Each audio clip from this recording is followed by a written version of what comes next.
Good evening, gentlemen. We are here today, Bezrat Hashem, to do a friendly debate between two Jewish people. One a Kohen and one is not.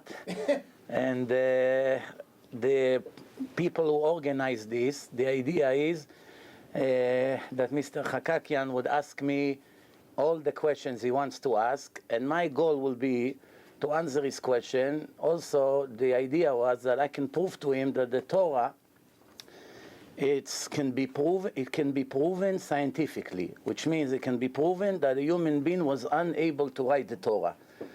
Everybody understands that if a person is able to prove that the Torah was written by the creator of the world, it's a lot easier to follow what's in it.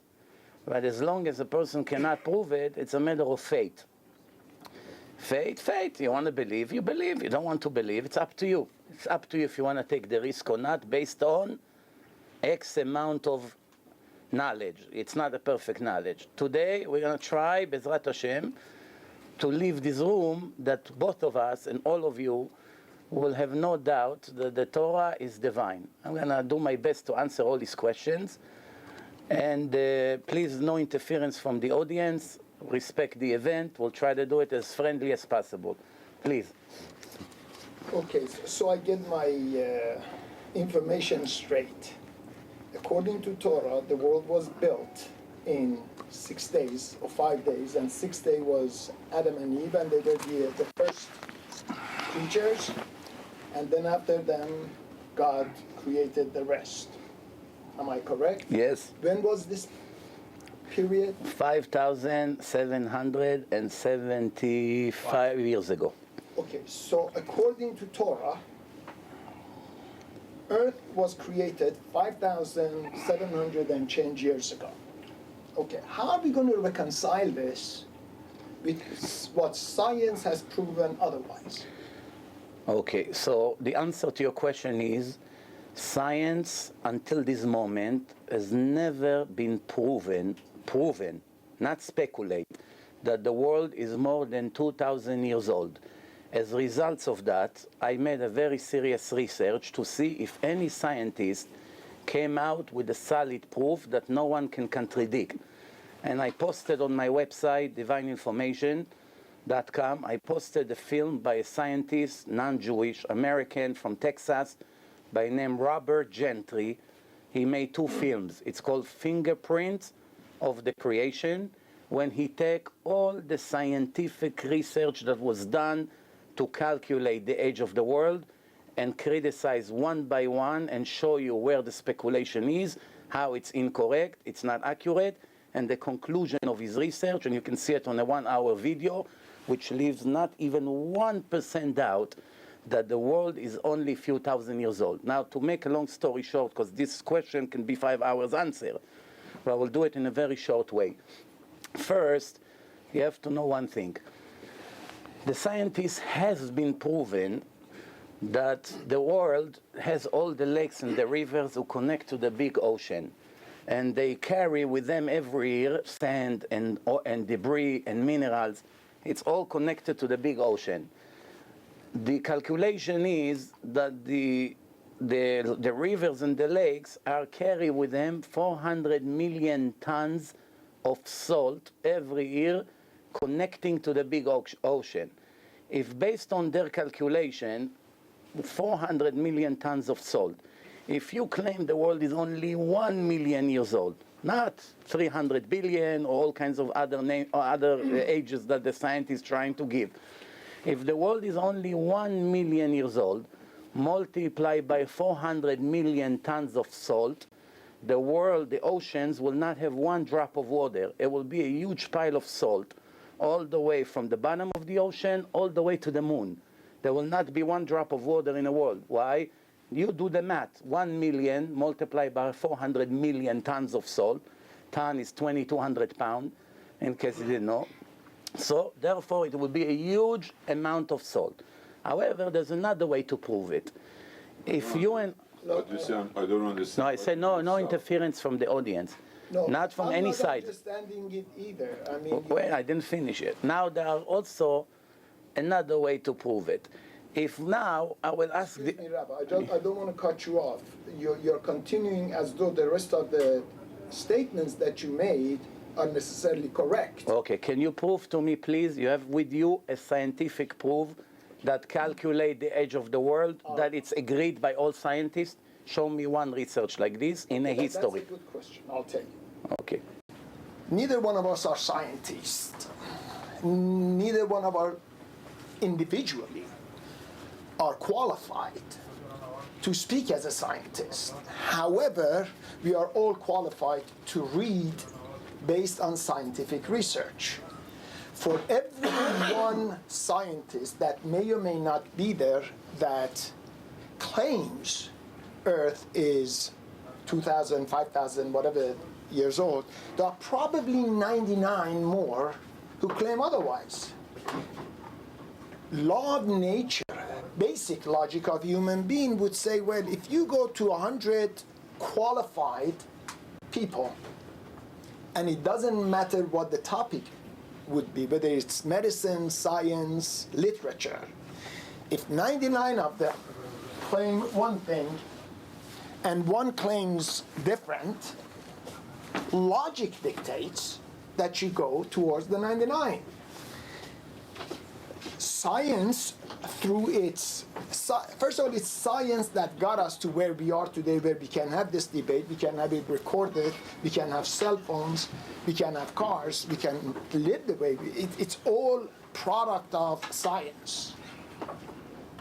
So just saying that science didn't prove it and just making that claim and putting it out there simply because I don't know one person for whatever reason they had or they didn't have, and I'm not qualified to qualify them or disqualify them. I don't think either one of us are.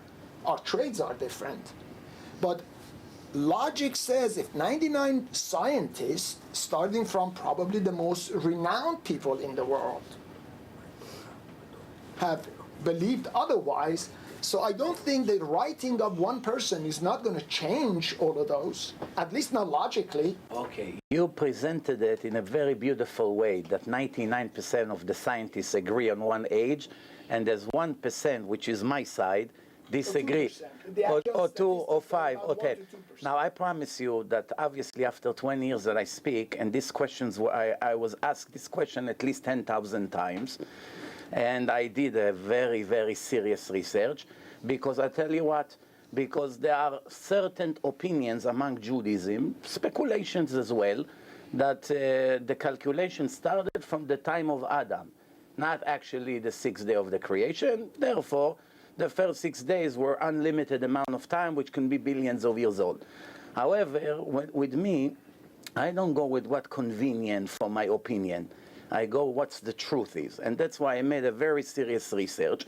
And I found completely different than what you say. I found hundreds of different research by major universities all over the world, including Israel, America, Europe, that came with completely different calculations. It ranged anywhere from 4 million years old to 300 billion years old.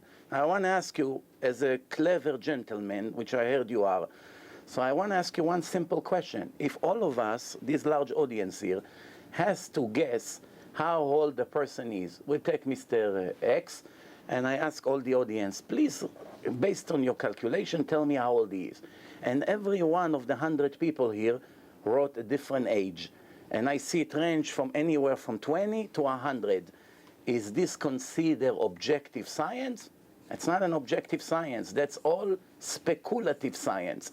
Now, I promise you, if you make your homework well and you watch this film, I promise you with no doubt that you will never dare to ask this question ever again in your entire life. I promise you, I give you a word of a gentleman. After you watch the film of Robert Gentry, he calculated extrapolation, carbon dating, carbon-14, all the speculation and calculation, and he shows you calls, how they calculate based on calls.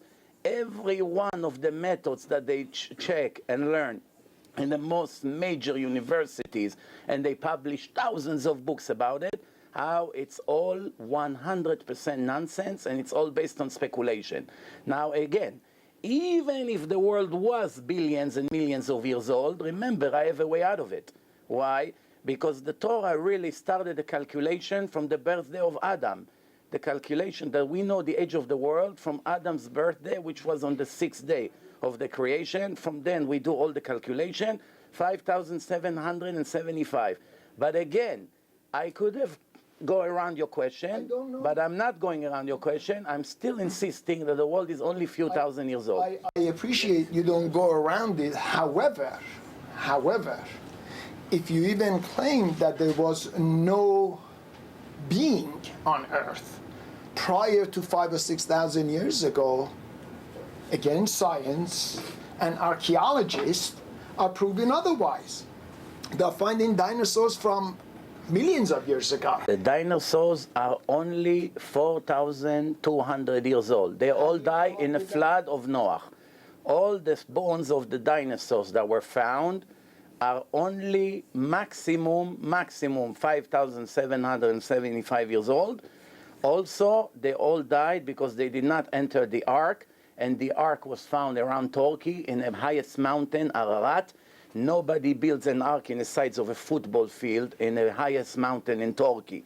When they build big boats, they build it on the beach, that as soon as it's done, they push it into the water. There is no way thousands of years ago, even today, with the technology that we have, to carry a boat the size of this building here in Manhattan, to carry it all the way from the mountain and bring it all the way to the ocean.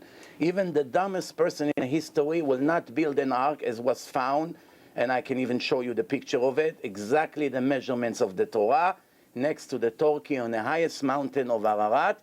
They measure it, and that's based on the research, it's the Noah's Ark. Now, the dinosaurs did not enter the Ark. They all died 4,200 years ago. Rabbi Mizrachi, with all due respect, I mean, you're making statements that probably you and people that believe in it, and we respect your beliefs. But scientists, with science, when you tell me I'm going to prove to you scientifically, and you deny and you reject the most basic fundamentals of science that says all of these have been, and I'm not a scientist and I don't know how to go about finding these ages, but they have enough scientific tools, means, ways to find out all of these days. This is...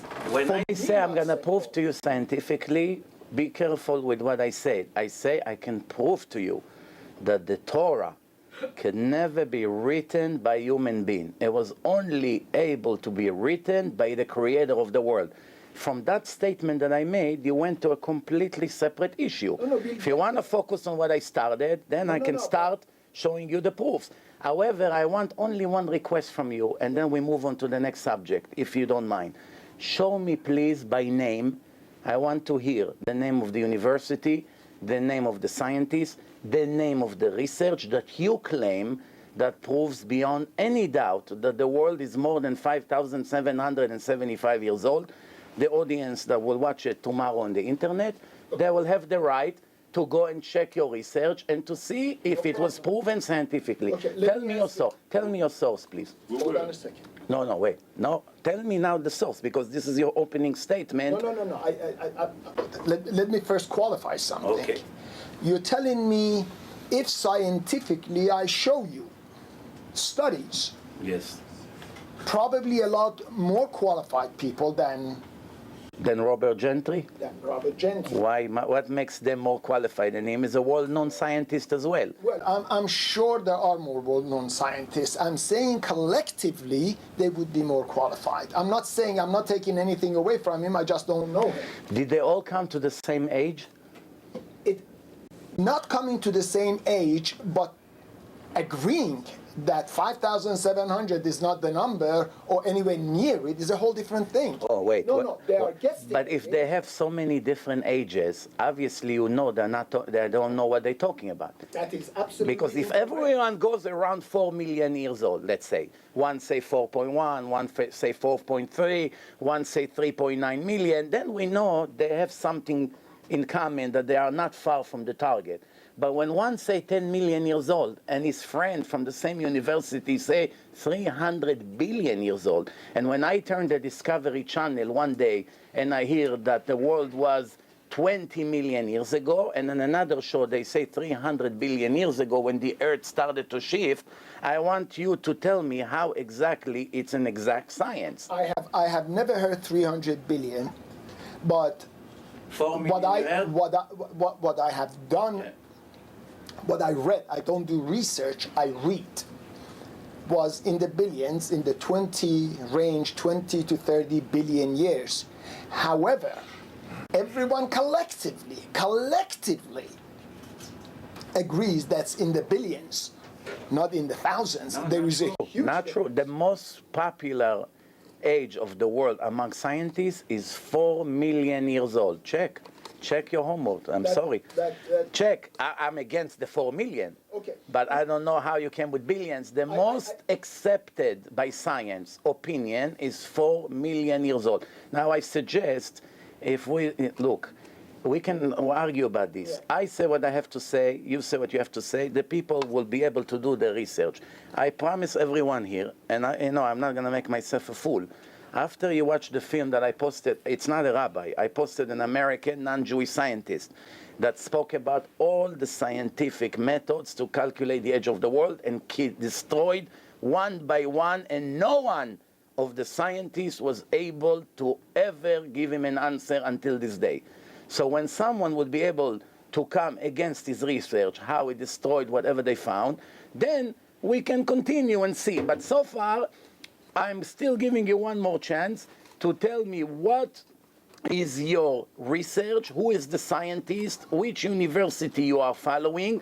Give me a name of a world-known scientist that can swear that the world is billions of years old, and let the people search and see if what he says is based on speculation or it's based on objective science. That's all. You say what you have to say. I say, obviously, we're not going to start searching on the internet now and waste the whole night. You say what you say, I say what I say. I want to more get into the point that you're trying to disqualify the Torah. I want you to be able to prove to me that the Torah was made by people, and you want me to prove to you that the Torah could not be written by people. I think that's more important than because remember, even if you were able to prove to me that the world is more than 6,000 years old, you still did not contradict the Torah, because many rabbis claim that the calculations start from Adam. Therefore, we don't have a disagreement here, which means it's not relevant to prove Judaism. We are here to prove, is Judaism is a divine religion, or is Judaism is a man-made religion like the Quran, or like the New Testament, and 80 other 1,000 religions and cults who started after Judaism. We only care, and I'm sure you have the same interest. Absolutely. Let me just make a small interject. Professor Stephen Hawking claims this, and I think he's more renowned in the world than anyone else, or probably One of the most, yes. he's an authority. Right. He's the one who claims such. If you want, if one name, there are thousands. Did you check how many times he say one thing and then a few years later he came and contradict everything he say? One has nothing Did you to do check with his that. record? No. I tell you what, Nothing after to do with anything else. no, obviously he claimed in the past based on science certain things, and then later he came and he said everything you heard until now erased. The world was created from a pea. You know, a pea? Peas that the Persian puts in the rice. No. That's how he claimed the world came from a pea. Excuse I me. can let you listen to the recording. No, you are misrepresenting it, Rabbi. No. Their theory of evolution or inception is a theory that has not been proven, which is called the Big Bang theory. That is in itself a theory. The theory of universe is what you're suggesting, and there are still debates on it, and they call it a theory. They do not call it a proven method. Don't forget, all the scientific findings throughout the history originally were a theory, and then they learned to prove it as such. But having said that one, he is not, and I don't know what research you're referring to that he changed. People do research, people come up with theories based on that one, they follow, sometimes they make adjustments.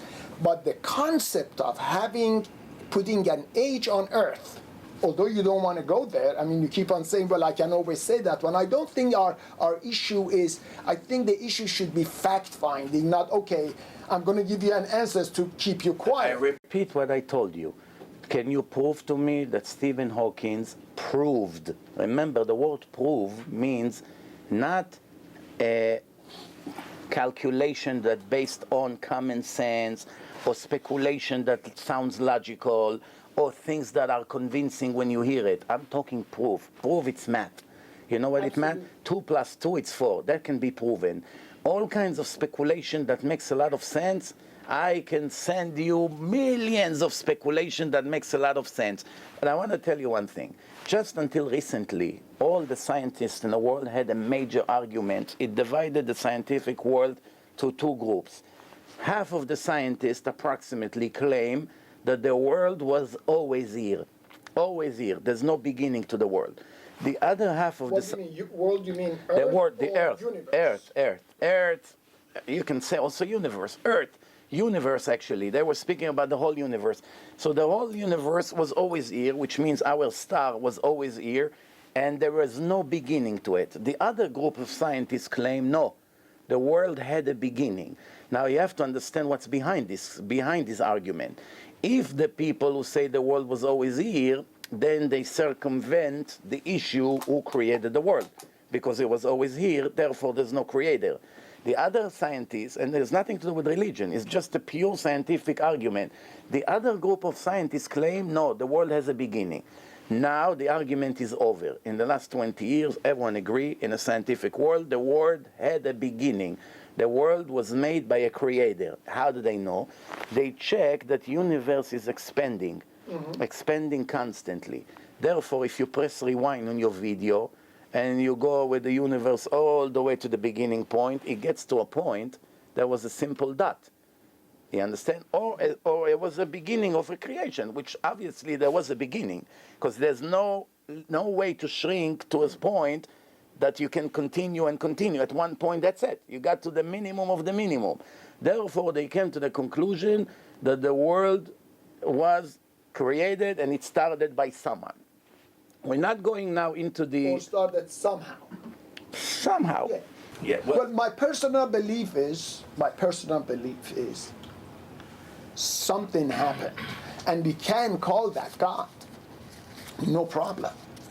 I don't think because really, even if scientists proved, at least based on my learnings, and based on a lot more scientists making such claim as otherwise, that Earth, universe, everything was far older than the biblical claims. But I do believe if they did not prove there was a God, they did not prove there was no God. Right. So it's We didn't even get to the God issue yet. Yeah. We're just talking about created or not created. That's it. But we don't know. We don't know. Okay. At least I don't know. But I could accept that somehow something. We cannot, when you say someone, it's often referred to a person. If something, that's why I refer to it as a thing, because I think it's more than a person. Okay. It's whatever happened. You lead is me now more to than- ask you one question, because I think we can save a lot of time if I understand where is your beginning point. Because otherwise we waste a lot of time. We don't get to the real main issues. Let me ask you 3 or 4 quick questions. Just answer me yes or no. Like this, I know what to say next. Do you, as an individual, believe that the world was created by superpower? I don't know. That, you want my belief or my studies? Which one? Whatever you believe after all your Believe, studies. I don't have any beliefs, because no one has come to conclusion. As I mentioned to you, and I agree, the theory of universe is still a theory. They have traced it back to billions of years. They have mathematical, actually Professor Hawkins, by trade, is a mathematician. They have calculated based on lights, whatever else they have, the methods that they have, that You know, universe was but based on created, but I science, they don't- just proved that there is a God. You know that.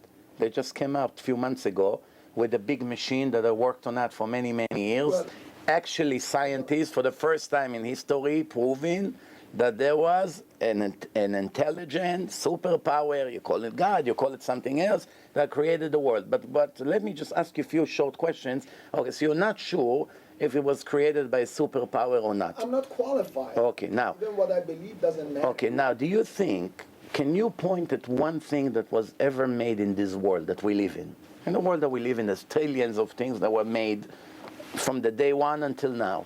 Did you ever see something symmetric with a design that was made by itself? Now I understand you're a very talented clothing designer.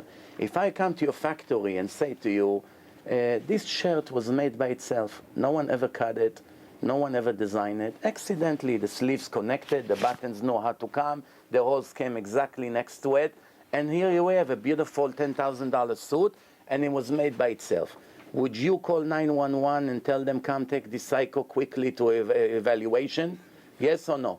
Well, I wouldn't call anybody to come and take. But that's what your opinion about me. No, I wouldn't believe you.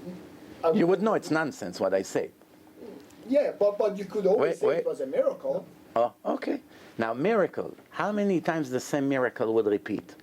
If now in your factory you have 10,000 suits like that, is it statistically possible that the 10 suits will, every time that goes like this, a suit is created by itself, and again, I don't and believe again, in miracles without in that debris, sense. without debris, which means if there were 10,000 suits that came crooked, all kinds of garbage, holes, one came perfect. No, I understand where you come from. Then another 10, 20,000 horrible suits, one of them came perfect. At least we had something to argue about.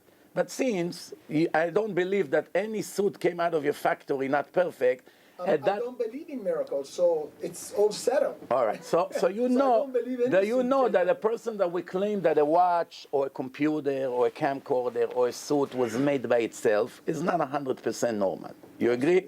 Okay. Now, what's more sophisticated? A watch, a suit, a camera, or a brain of the human being? Brain of a human. Okay, brain of a human being, for people who did not know, have 10 trillion connections, which means all the networks in the world, cellular, phones, anything you can think of, is now 1% of your brain or my brain, which is not even 1%, which means the brain is a whole world of communication, and 80% of that is water, and the wires inside the brain are 1,000th of a hair. You take a hair out of your head, that's already 1,000 wires of the brain, and they are in such a sophisticated way. Very And if you cut one of them or two of them, the person will never be able to move. To claim that such a thing as a brain multiplied by 7.5 billion brains, and then all the monkeys and all the animals, we're talking about trillions of brains who came into a place in a perfect way and was designed randomly and developed randomly by a random evolution, that's something that the chance for it to happen statistically and scientifically is zero. It's a complete zero. There's no chance. You tell me if you disagree with what I say. I totally disagree with you. You disagree. Absolutely. You think a brain was able to be made by itself? That's not what I said. It comes, that's what I at asked. least according to science, all of it comes through evolution. Evolution, it's another issue. Let's not stress. No, Evolution is is how things develop in our world. We are not getting to the development of the world. We are getting to the beginning of the world. Is it possible that the first human being that was made, or a cell, you know what? Let's not even go into the brain. One tiny cell. It's already more sophisticated than any computer you ever saw. Not necessarily, but Yeah. Okay, now do you think that a cell that is so brilliant plan in it was able to be created by a random explosion or any kind of a beginning that out of nowhere a cell was created? Do you think it's possible? Okay, now you're asking me a scientific question. I'm not qualified as a scientist to prove to you otherwise. As a Hold on. common sense. No, forget as a scientist. common sense, you read from people who do research, who spend their entire life doing these things, who qualify themselves to do so. They go and teach in universities and build universities and get us from the cave to where we are now, where we can live the way we do. And when they claim there was such a thing through evolution, if everyone had to go and do the same research, wouldn't be possible. So I accept. Either you didn't understand my question, or accidentally you went again to evolution. Evolution, it's step 2. We're talking about the first second of the creation, the first brain that was created. Do you think first brain, the first cell? the first cell? Do you think the first cell was able to be created by itself, or someone planted? That's what I'm referring to. I am saying, based on scientific information that's available, it happened based on geological movements that have taken place. Where is all the debris of those movements? Do you know the chance that something like this, we're talking about billions of steps until a brain will be created, trillions of steps, which mean 1, 2, 3, 4, for many, many thousands and millions of years, 1, 2, 3, 4. But in between, there are connections. Where are, no science ever connected the step from the beginning of evolution to the end. They claim that was the beginning, that was the end. One day you were a monkey, you bent down, you had the tail, and the next day you were a professor and you're Albert Einstein. But they did not ever prove the linking points between one step to another. It's based on assumption. You yourself say before that evolution is a theory. No. Actually, there was a big finding. They found some bones a few years ago that gave them an indication between the link, and they named it something, I don't recollect it. But having said that one, it did not happen from one day to the next day. Evolution of what you're referring to, it's a work of billions of years, at least according to the ones who are making the claim. Make it trillions of years, but the beginning, the little tiny microscopic cell that has a whole world inside of it. It's a very, very brilliant thing, the first cell. Now, you choosing to take the opinion that makes no sense whatsoever just because this person called himself professor, that everything was made out of nowhere, but you're ignoring to take the opinion of thousands of other professors, even not religious one, that claim that no creation was ever made by itself. Every creation has a creator, and the more sophisticated is the creation, it indicates about the brilliance of the creator. And the step 3 is that we never found anything that was created for no purpose. And the third step is, did you ever see anyone made something without a purpose? For instance, if a person designs clothes, he has a purpose, that people will wear it and look good and warm and everything. If someone made a camera, you know what he wants. Someone make a light bulb, you know what he wants. What came first? The plan or the actual creation? First comes the plan. You want something, you develop a plan, you design it, and then you create it. Can you show me one thing from trillions of things that were made according to you in millions of years of world? Can you point at one item that was made ever in a history, that was made by itself? This square can be by itself. I'll give you 1 billion attempts to make it by itself. I'll give you 1,000 coins, and I'm going to give you everything I own, everything I have, and I'm going to make you the king of the world in my website if you'll be able to take 100 coins and throw them on the floor, and they will fall in the same way twice in a row. Whatever you want, here it's recorded. I'll give you whatever you want, if it's possible to happen randomly. Oh, thank you. With all due respect, you are first. No, I got one is enough. Okay. You're misrepresenting and you're just misguiding everything. First of all, we were talking about nature. We were not talking about products. Evolution Products is a part of nature. Excuse me. No, it's not. Products is what people make. People are a product of nature who develop the nature more. Absolutely. No. Yeah. They help nature develop other things. When they refer, at least scientists refer Plastic, it's nature or no? Plastic. No. Where plastic come is from? Man-made. Man-made, but man-made, the material that make plastic, it comes from nature or no? There's not one thing in the world that is not nature. This is nature, the wood is nature, your shoes is nature, everything is nature. Could probably, under certain circumstances, develop plastic. I'm not aware of it, but all I'm trying to say is that you're misrepresenting certain things. What plastic is made from? From oil. From oil. Plastic made from oil. That's what makes the Arabs very rich. Every plastic that you buy is made from oil. Oil comes from nature. Without oil, you don't have plastic. And then, Rabbi, that has nothing to do with anything. It's not from the tree, it's from the oil. No. All right, I tell you, I have a suggestion. I have a suggestion. But I just wanted to make one point. Yes. You're referring to one scientist, and you're really getting the most renowned, the most respected scientist currently alive. We don't know how long for. And you're saying he claims himself a professor. He's not claimed by himself professor.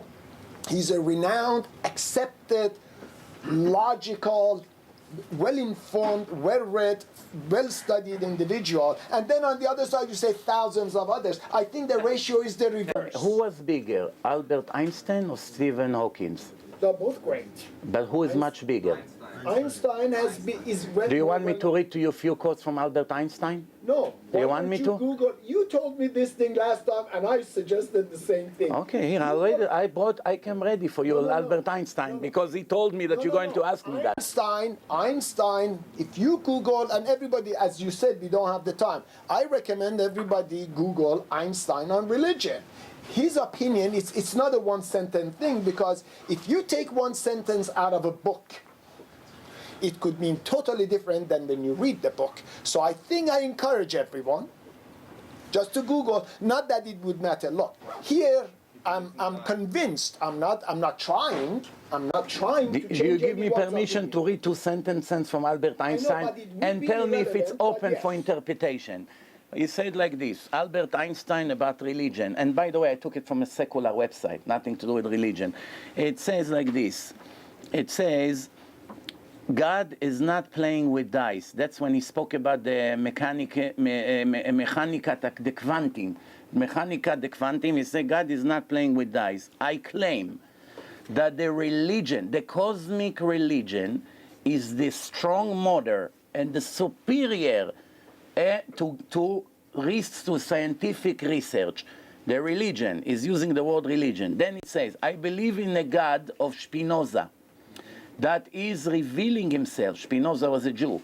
That revealing himself in the harmonic of the entire universe. I don't believe that God cares about the individual acts of human being. So he believes in a God creator. Then in another place he wrote, the more I research with my scientific work, I was more amazed how brilliant is the creator and how our knowledge about his work is so limited. I don't think it's open for interpretation. As the greatest scientist in the modern history, he believed in God, and I have a list of 20 other scientists that are just as big, that they all knew there is a creator. But I have a great solution for you, which I'm sure you would like, I'm sure. But look, if I come and claim to you, I say to you, from brother to brother, I say to you, look, it all comes down to one issue. We can argue about science for 5 million years. You know that. And it's never going to end, because you're going to bring a new one, and I'm going to bring a new one, and that's never going to end. We have a much easier way to prove. All I have to do, I come and I throw a bomb at you. You hold the bomb, you throw it back at me. Eventually someone would left with the bomb. I come and say to you, I can prove to you in maximum 1 hour, maximum, and since you're a clever person, it will be 20 minutes, that the Torah can never be proven, can never be written by a human being, only by the creator of the world. I'm going to show you certain things that are written in a written Torah and in the oral Torah, which many more skeptic has claims against the oral Torah more than the written Torah. And I'm going to ask you to explain to me if it's possible that a human being 3,300 years ago, as the Torah was given to the Jews, if 3,300, even today, But needless to say, back then, when they didn't have the technology of today, no computer, no satellite, no telescope, but even today, is it possible that a person was able to write it in a book 3,300 years? I'm sure you're honest enough and you make good impression, so I'm sure you're going to give me a yes or no answer. I'm going to write to you certain things that is written in the Torah, and I would ask you only to tell me, is it possible that a human being was able to write such a thing? Or only, call him whatever you want, don't call him God, it doesn't matter. Only the creator of the world was able to write it. At the same time, if you have any specific evidence based on what's written in the Torah, that this is a human error, that would prove that the Torah is not divine, or at least parts of it. So now we come down to one argument. You have to prove to me that Torah is not divine. I have to prove to you that Torah is divine. If you agree with me, or the vast majority of the people who will watch our debate, they would agree that I convince you that the Torah is divine, I reach my goal. If you will be able to convince the audience that you put enough doubt in the Torah that it cannot be proven as divine, you won the debate. That's it. We can talk about science forever, but it's not so relevant to their religion. Let's talk about religion now. So I agree with you. First of all, let me tell you my position on God and the Torah. all of those. Written Torah, oral Torah, and God. Let me first say, no. Let me tell you. First, we agree that we disagreed on scientific findings. So at least our audience are clear. You and I totally disagree on the finding of science. And I think this is easily... You did not supply one solid proof. If we be in a court of law... but you made a claim. No, but you claim that the scientists proven that the world is millions of years old. You made a claim. I didn't claim that. No. It's the burden of proof is on you to bring one scientific proof that the world is millions or billions of years old. You did not bring me any proof. You made... About the age. Go on the other question. Yes, go ahead. No. All I'm saying is let's agree that disagree that our scientific findings are based on total different bases. I think the claim that I'm making is at least the number of scientists who claim otherwise are 50 to 1. So believe that at that. But however, what I personally believe, I believe there was a beginning. And something was created. How? I'm not smart enough to know. But I think it's what we ended up calling nature. Okay? And we, the rest of the universe, are a byproduct of nature. We can call it God. We can call it nature. But I don't think personally that God, that was the beginning creator of the first thing, so to speak, the first, if the law or the theory is correct of the Big Bang, did that one to create us so we can enjoy the rest of the universe. If you really look at the size, how vast universe is, you are going to see that are irrelevant. But you can talk about, I think... No, I think... Do you think that the Torah was written by people or was written by God? What do you think? It's a very good question. Yeah. What do you think? I think it was written by people. You think people wrote it from the beginning to the end? I assume so, and I've spoken with a few other rabbis. If I'll prove to you that inside the Torah there is hundreds of pieces that could never be written by human beings, only the one who created the world had that knowledge, would it change your mind? I'll tell you with one caveat. The main issue with Torah is not written in a language where a layman would read it. The problem is Torah needs to be interpreted by different people, and different people interpret it differently. Different rabbis, depending on where they are, past, present, they all interpret it different. Now, if you tell me this is what is written, but now it means that, that's a different story. But if That's you, not what I'm talking about. okay, then I'm you not go talking ahead. about gray Absolutely. areas. No, I'm no, no, talking no. black and I am all ears. Okay.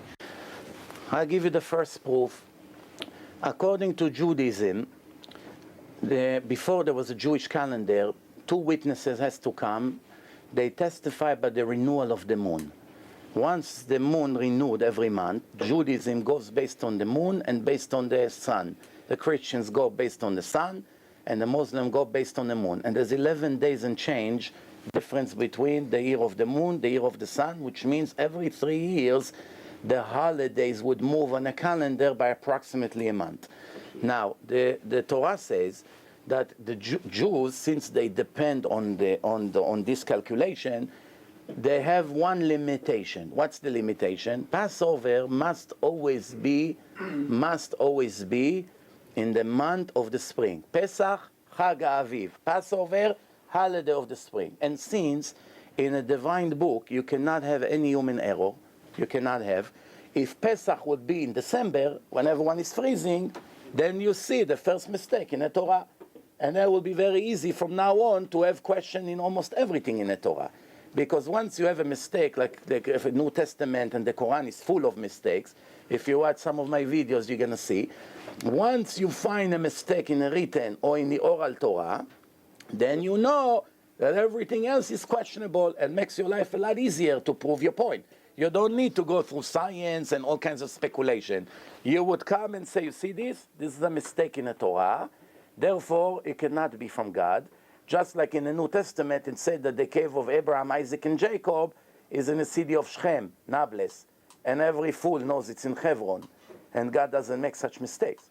That's a serious mistake, right? Christians comes and say God gave the Jews the Torah, and we believe the Torah. We call it the Old Testament. The same God gave us another book.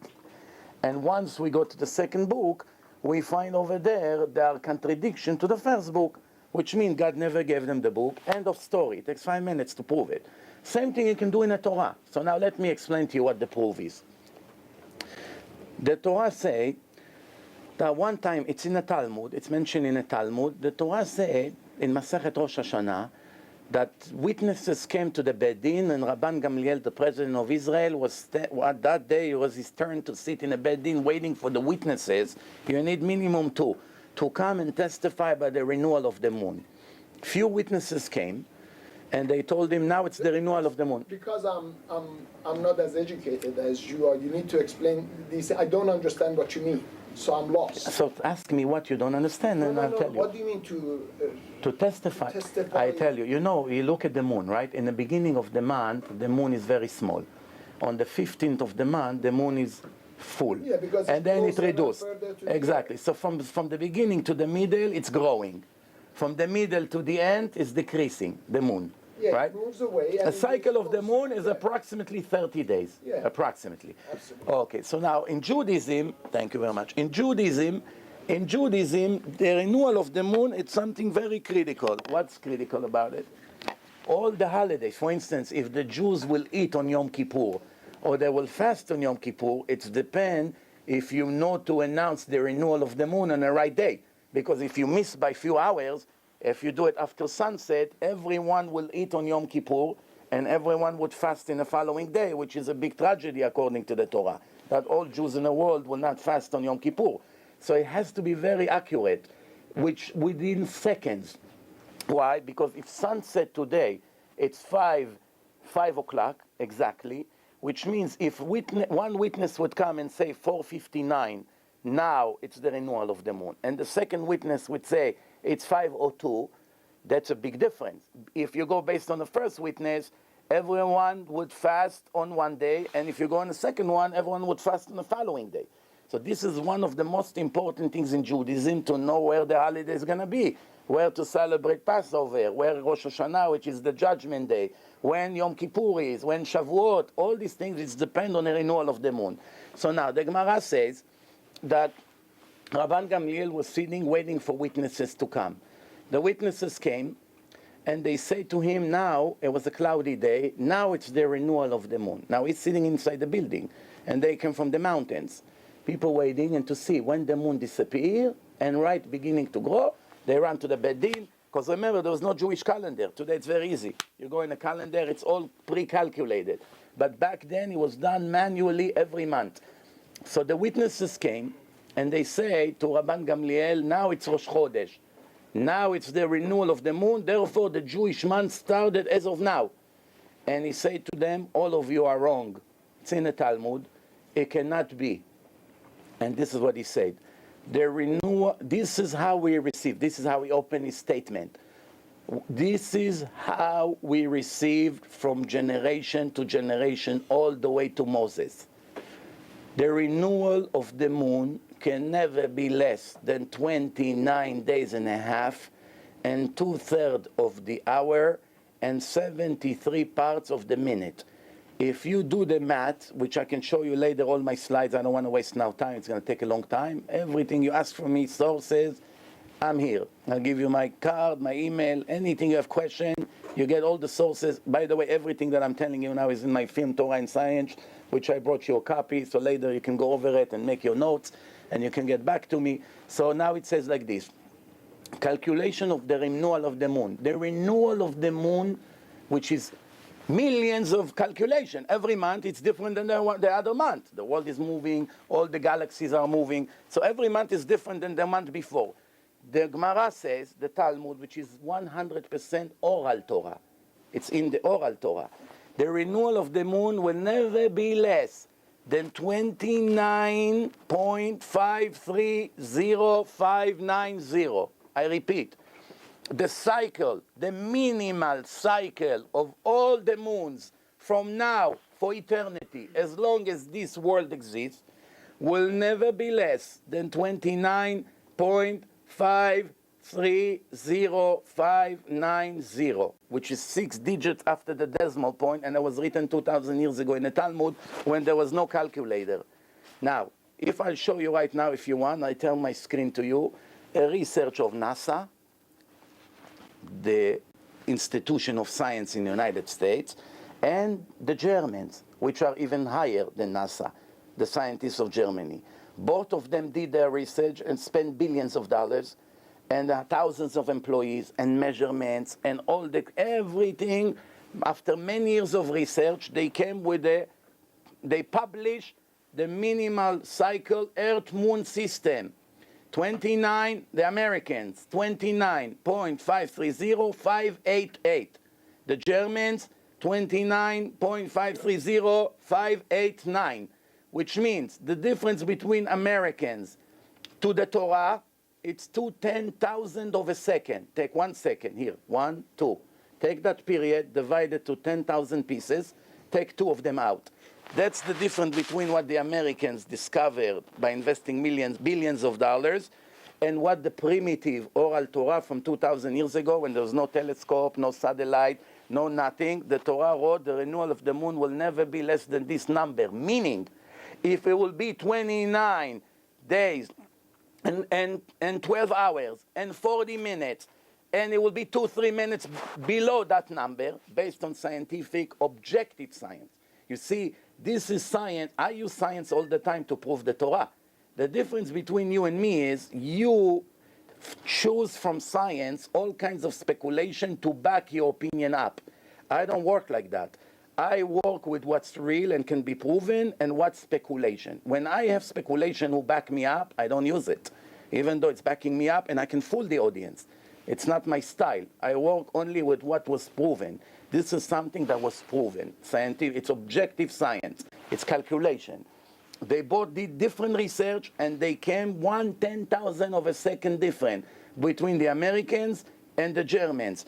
And the Gemara, 2,000 years before them, wrote the renewal of the moon. Now you have to agree with me that even today, not 2,000 years back there, even today, you and me, with Google, with science, with professor, with Hawkins, with everything you want, nobody today on his own can commit in a divine book that the renewal of the moon will never be less than this number, and if it is, by 1 minute, Judaism is over. Now, do you think a person was able to write such a thing? What do you think? That's one out of thousands of proofs like this that I have. Well, I really don't know what is right, what is wrong. I mean, these are claims that you make. I don't think I'll open you right now the NASA page, original page. I don't know how you make the question. He doesn't know. I want to ask a question if you don't mind. No, you can. You can. I invited you to do so, but... You can't really. He got you. I don't mind he got No. you. Look, lack of one thing does not prove Let's not existence of interrupt. another. Otherwise, we're going to be all talking. Let them really talk Okay. and not anybody interferes. Let's set up the policy. Thank you. No. If the heat can be lowered. Let me take care of the air Lack of, condition. lack of one thing does not prove the existence of anything else. At least this is scientifically. You are telling me that the Gemara says, Torah doesn't say, the Gemara says. Mara, it's oral Torah. Well, it was a claim Yeah. that was made. I can concede to that one because I never read Gemara. If you say you never read Gemara, I have a better question for you. Did you ever read the written Torah once in your life from the beginning to the end, and you understand the meaning of the words? Forget about the secret, forget about Rashi, forget about commentators. Did you read the written Torah from the beginning to the end, every verse, and you understand the simple meaning of every verse in the Torah? Not every verse, and not every. But have I read it? I went to Jewish school for enough years. I read it, but especially when the meaning. Look, it's written in Hebrew, the real Torah, and the translation. In English. No. The in translation. Farsi, The in translation. The word-to-word translation really does not have much meaning. It's only when a rabbi sits down and it explains it to you differently, or it interprets it differently, that it comes up. No. I did not talk about explanation and commentaries. I spoke about the simple Hebrew that every educated Israeli, secular, did not go to Jewish school. You come and you tell them, read the Torah, and he understands what's the meaning of the words. Of course, there's a lot of secrets. I'm not even getting into the secret. I'm just asking you, I tell you why I'm asking you this, because I'm speaking for 20 years. And you have to assume that you're not the first person who come to debate me in person or in front of audience.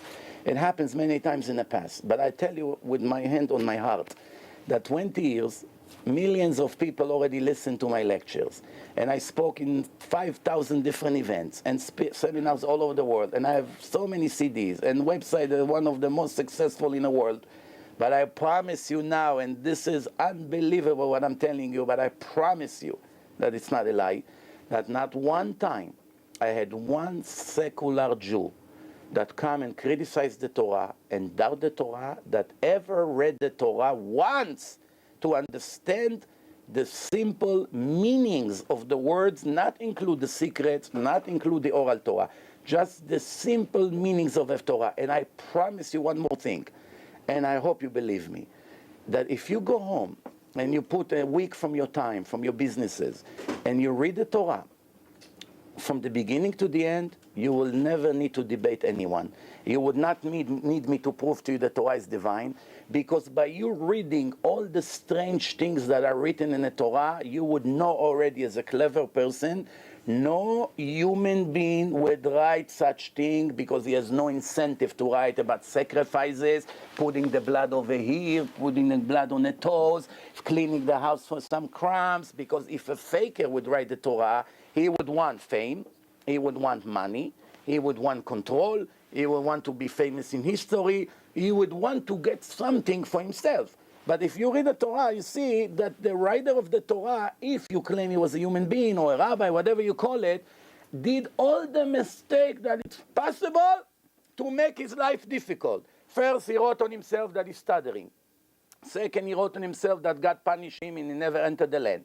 Third, he wrote that his children were not worthy enough to inherit him. Fourth things, he wrote that God got angry at him. Fifth, he wrote that people rebel against him again and again and again and gave him hard time. Then he wrote certain things in the Torah that basically making his name be memorized in the history with defects, problems. Nobody ever would write about himself in a book that he comes to control the people, that he is have this problem and this, and he got punished. No one would write such a thing. Plus, if I want to fool millions of people and want to give them a book, what's behind my plan? Money, fame, power. I want everyone to think that I'm the smartest person in the world. Now, why would I come and write in my book, half of my book, the most strange things in the history? What does it help me if my listeners Rabbi, are these will... questions or... It's a statement. It's a statement. Yeah, okay. but don't worry, you'll have the time to comment as long as you need. I'm asking, what a person would gain anything by telling people to clean their house from breadcrumbs? Nothing. A person gain anything to tell people to spend millions of dollars on sacrifices in a holy temple? He gets nothing. People get angry. Nobody wants to bear money. A person would get anything by telling people not to go to work one day? What does he get by that? Let them work as much as they want. As long as they give me the money, the fame, the power, let them do whatever they want.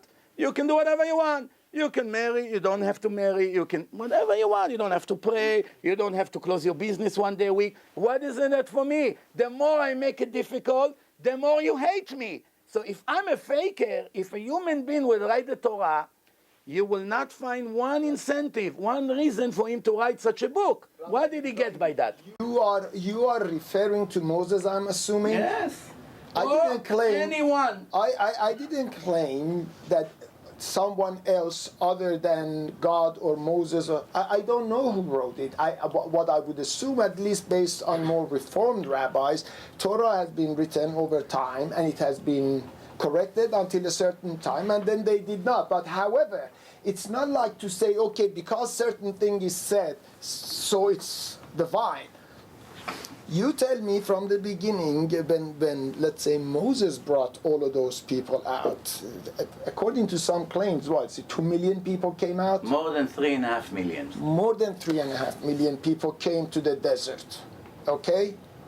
Now, 3.5 million people, and I assume there were men, women, 40 years, they eat. Human's nature, Yes. you eat. You let out. Yes. You have deposits. Right. Where do they go? What's the problem? Where do you think your grandparents went when they had to go to the bathroom in Iran 70 years ago? To the forest. And then later they started to make bathrooms in a backyard. My grandmother, her bathroom was not inside the house. There was no flushing. She had to go to a We place. did not have flushing when I was born either. Exactly. I So know, what's yeah. the question? But Same the way system- people... look. They didn't go to desert, eat, and let out, and get up. Simply a No, they made bathrooms. The bathroom, and Gemara speaks about the bathrooms in their days. The Shulchan Aruch 500 years ago described the bathroom. They make a big hole in the ground with holes, just like the Israeli army until today has. And people go over there. They make themselves. They build a place for modesty, and the waste go very deep in the ground. And every once in a while, they cover it with sand and they create a new bathroom as they moving. That's really not. That's not really a question. Huh? The food? Oh, wait a minute. Oh, now you're leading me to the next proof. Tell me now one question. Can I prove to all these people? Can I prove to all these people now things that happened to them that never happened to them? Can I come and give them now a speech? Ladies and gentlemen, thank you all of you to listen to me. I am the representative of God who wrote this book based on his instruction, and I'm giving you a copy today. And I'm telling each one of you, I took you out of Japan. I brought you here to New York City. I built you homes. I gave each one of you thousands of dollars weekly. I cure each one of you. I'm supplying you bread falling into your bank account every day. They will tell me, excuse me, sir, what's wrong with you? Who are you? We've never been in Japan. You're not giving us any money. You did not bring us to here. I came from Russia. He came from Iran. He came from Texas. What are you talking about? We don't even know who you are. You coming to sell me a story, what happened to me in the last year, and none of the things that you say happened to me? Now, I want to ask you a question. Listen. The writer of the Torah, call him whoever you want. Call him Moshe, call him Yitzchak, I don't care. Call him John, whatever you want to call him. The writer of the Torah, he comes to a group of people, and he say, I am the God that took you out of Egypt. You were slaves over there. I split the ocean. I made you go through and all the enemies drown. If it did not happen, who would accept the book from him? Tell me, are you crazy? God never gave you this book because we never been in Egypt. Then he goes to the next thing. He say, every day you see bread falling from heaven, you see clear miracle in front of your eyes. If bread would not fall, right away they tell him, excuse me, Moshe, maybe you don't feel good. I'm here every day and I don't see any bread falling. But the best part of the 100 miracles that is described in the Torah, and remember, Judaism is the only religion that was given directly to the receivers of the book. You don't have it in 80,000 religions, fake ones that came later. Why? Because everybody that wrote those fake religions knew he cannot fake the receivers by telling them that this and this happened to you. The only one that was brave to come to a group of millions of people and say, did I take you out of Egypt? Yes, sir. Did I make the Egyptians drown? Yes, sir. Did I make the 10 plagues in Egypt and all of you saw it? Yes. What are you referring to all of these things? Here was what I'm referring to. Here, you should have already got the point, but I'm going to get to the punchline. Then Moshe comes and he gives them a book. 304,805 letters, a big scroll. They open it up and they read that 7 weeks ago they came out of Egypt. If it didn't happen, they would not agree to accept the book. It's not divine. It's a lie. And then in the book it say, all of you heard me speaking to God and you heard his voice. If one of them would raise his hand, one of the 3.5 million, and say, Mr. Moshe, I'm very sorry. I'm also standing here for hours. I did not hear the voice of God. That would be the end of Judaism, before it even started. Because 3.5 million people over there, I have to be superhero, brave, and a total fool to make myself the dumbest person in history to come to 3.5 million people and say, didn't you hear, all of you, that I just spoke to God and you heard his voice? What would they say? I'm not getting you. I'm not understanding what you even... Did I make my point clear? I'm not sure. Make it clear No, to we me. know all of this. No, but, These no, are the stories we are- of Torah. You are explaining. I am asking very specifically. In Sinai Desert, Yes. after 3,000 What years. language you talk that God? No. The holy language, There the is- language of the Torah. Okay, they have not found any remains of anyone, let alone 3.5 million people. Not true. Nothing. Not true. I have in my house a rock that was found in one of the mountains, and they spread it 10, 15 years ago all over. They actually sold it for $10. That this is rocks that were found that have pictures of bush. And when you break them, you still see drawing of a bush inside. Plus, in the Red Sea, they found all the carriages, not all, many of the carriages of Pharaoh. And even in Egypt, they found coins with Hebrew alphabet. Wait. These are totally irrelevant to my question. I mean... You say they didn't find in the desert anything. I am telling you they have not found human remains. You are telling me they found Well, rocks. wait a minute. The desert had millions of other people, Arabs and all kinds, and Moab and Amalek. Where did they find their remains? Show me. By not finding bodies, that's not a proof that the person did not live. Of course I not. do not know where Moshe Rabbeinu was buried. That means he did not exist? Well, Because I don't know where he's buried. Well, There's the millions only- of other people I don't know where they're Rabbi buried. Mizrachi, I don't understand what's the question here. No, I'll tell you. I'll tell you what's the question. I mean, you're smart enough to understand. I'm not trying to manipulate this Yeah. thing. Look, Yeah. when 3.5 million people, well, today, forget about 3,000 years ago, move from one place to another place, everything moves. Those days, population of Earth was not 7 billion. 3.5 million would have constituted the whole country. Even 1,000. Now, 3.5 million people go through a desert. You got to be able to find the remains of some. Because there is no remains of Arabs, it doesn't mean it's okay for Jews not to have remains. Arabs do not claim they were there. They found the actual altar of Joshua in Mountain of Eval. I am talking about They actually found. remains of 3.5 Of million what? Bones? people. Bones. What, they dig all over the desert to look for bones? What are you saying? Why The not? desert is endless. What are they gonna do? They're gonna start go with radars to look for bones? They do archaeology. What kind of claim is this? It's not a claim, it's a question. Yeah, Archaeology but it's like archaeology asking, for all of us. in an ocean, can I find my grandfather threw $1 million coin in the middle of the ocean, and it's my job to look for it. If I won't find it, that means my grandfather didn't exist. No. That's what you're referring to. No. You're misrepresenting. Did I understand him correctly? What do you think? No. Ask me. Look. He's saying it's difficult to believe that 3.5 million people died in the desert, and until today, nobody found a single bone from those 3.5 million people who supposed for over 40 years. But there are hundreds of other millions of people that nothing was found. So that means they didn't exist? No. Where is all the Arabs that were there buried in the desert? They say you don't have a proof, and he doesn't have a proof. You don't know if they were there, and he's saying he doesn't know. I'm very sorry. That's not what I'm that's saying. not how you're arguing scientifically. Of course you do. No, you don't. No. You're telling me You don't say there because are it no wasn't Arabs. found, it never existed. No, Rabbi. You're telling me because there are no Arabs found, so there is no reason for Jews to be Nobody found. was found. Who was found in it? Maybe because there wasn't anyone. I don't know. Okay, no. Maybe there wasn't Okay, anyone. just please answer one question, and I want to move to my next proof. My question to conclude this last 20 minutes of our arguments is like this.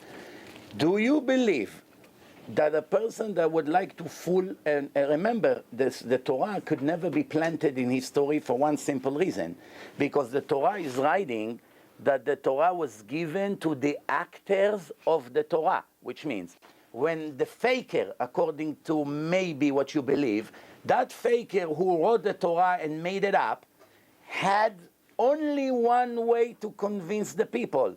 He is giving them the book, and they are written in the book. Each one of the receiver, it's written in the Torah. Now, he comes and gives them the Torah. He describes 100 miracles that happened to them, he claimed to them that the way to know that God gave him the book is that all of you heard me speaking to God, and here I'm bringing you the book of God. Now, what faker would be able to manipulate 3.5 million people, or even 1,000 people, or even 50 people, and convince all of them that something that never happened in history to them, not in history, to each one of them, actually never happened to them, but I'm claiming that it happened to them, and they will all say to me, okay, sir, we will comply with your lie. We will pretend that we heard God. We will pretend that we have man. We will pretend that we were in Egypt. We will pretend that we have 10 plagues in Egypt. Do you think it's possible? Tell me, what do you think? I'll tell you, Rabbi Mizrachi, that the problem is we are questioning whether there were 3.5 million people. Now you're telling me to accept that they were believers. I am questioning. 50 people. Forget about 50. No. People. No. Can you convince them that something like this happened to them if it never happened? I'm questioning whether of their existence, and I want to understand that there was such a thing. It's not that I don't want to believe it, I want to believe it, but it's hard for my logic to say, look, 3.5 million people came to a desert. For 40 years, they grew to be more. A lot of them died, I assume. Yes.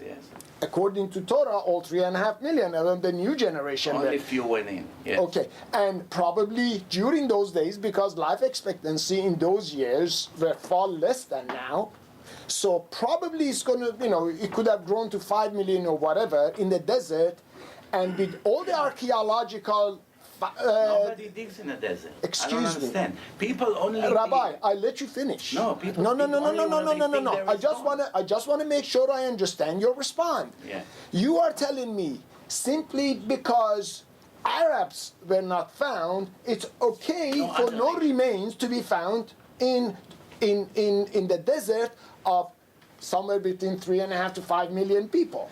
It's okay and it's logically acceptable. Based on your assumption, the bodies of Titanic that were never recovered, therefore there was no Titanic, based on your assumption. That's absolutely not. They were in the ocean. And history... Ocean and desert is two very large places. No. You're mixing issues. First of all, there was a history at the time of Titanic. It was recorded.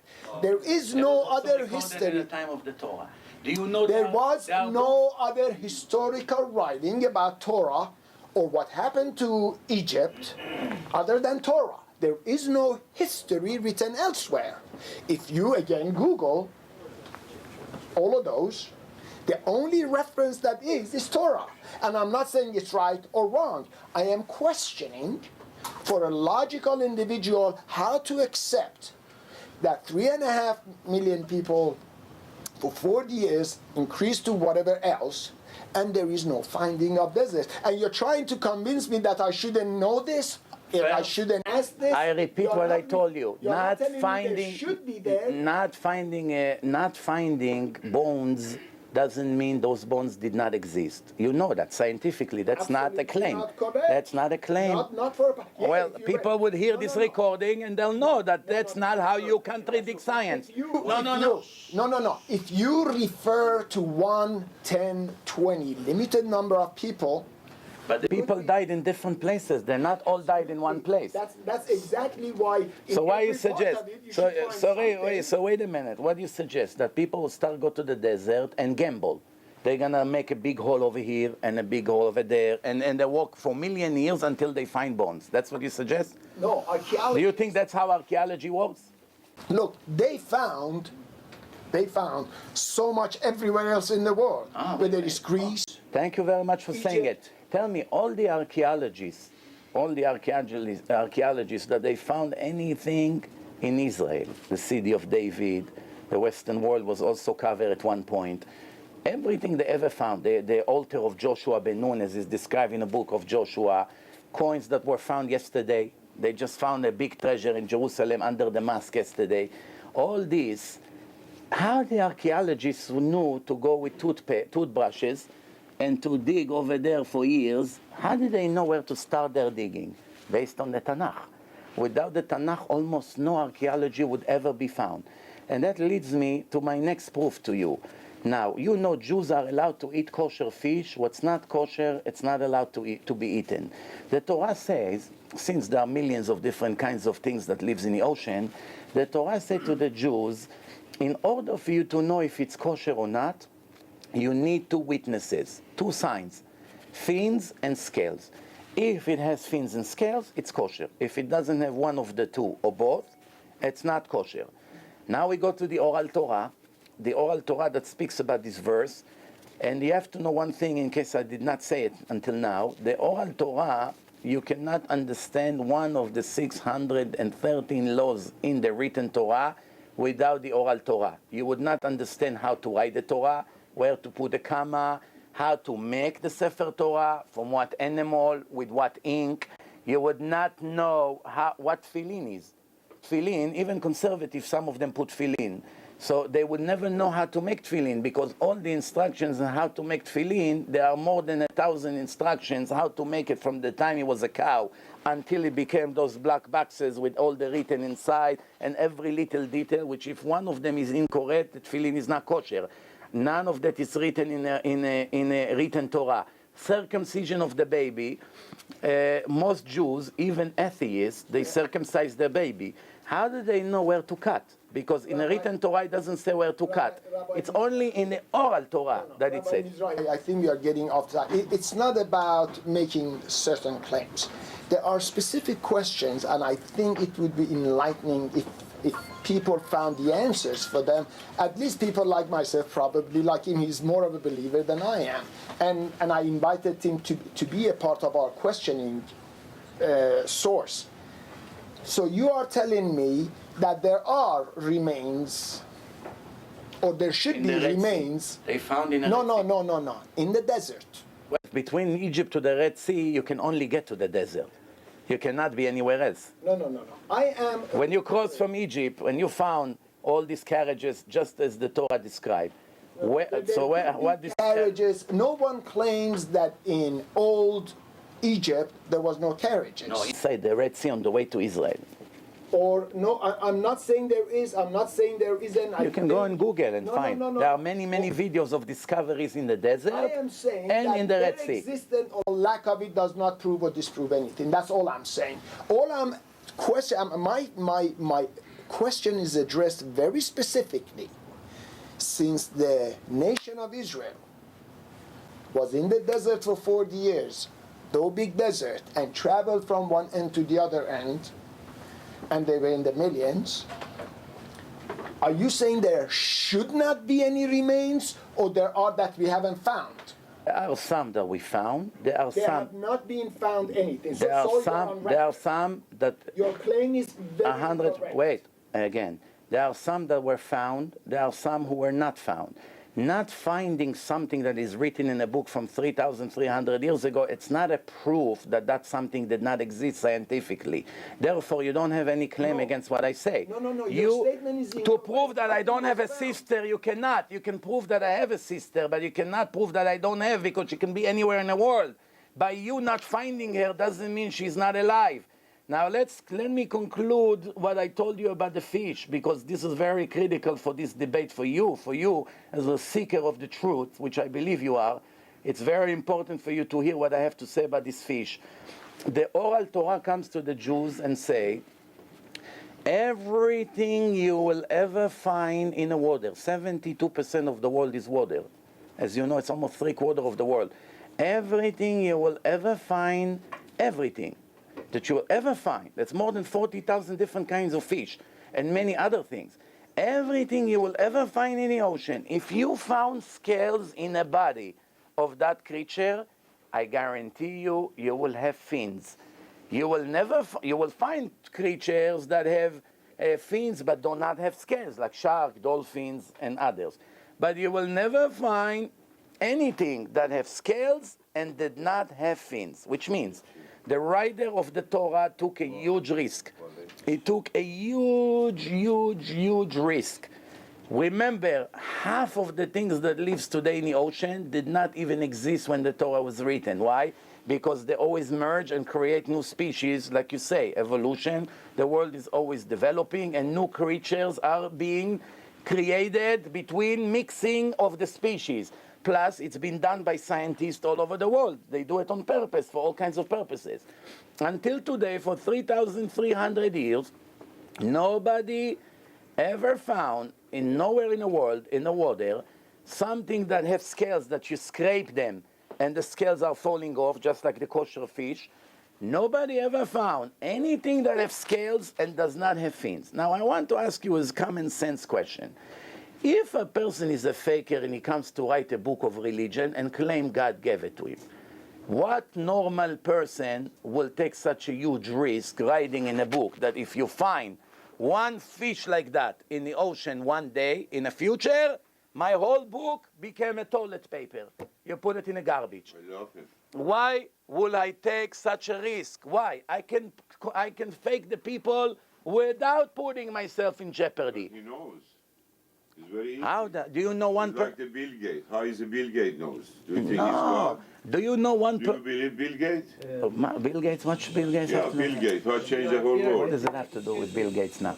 Okay, now. Only these two will. Oh, yeah, shh. I request. No, wait. Dr. Khosrow to What? One question. question I have for you is, now, the world, do you know one human being that has the ability to look at 72% of the world, it's very deep, and to watch it simultaneously and to say this fish does not exist ever in the ocean? Rabbi, Do you know Rabbi a Mizrachi, person was able to write such a thing? Rabbi Mizrachi, lack of one thing, existence of one thing does not prove lack of another or existence of another. Please allow me to look. I did not question. I don't. Just answer this question. Do you think a person was able to guarantee 3,300 years in a book This is that assuming- this species this does is- not exist all over the world Rabbi, forever? no, Rabbi Mizrahi, this is assuming, I believe, that your claim that the Torah was written 3,300 years ago is what I believe. I don't, so...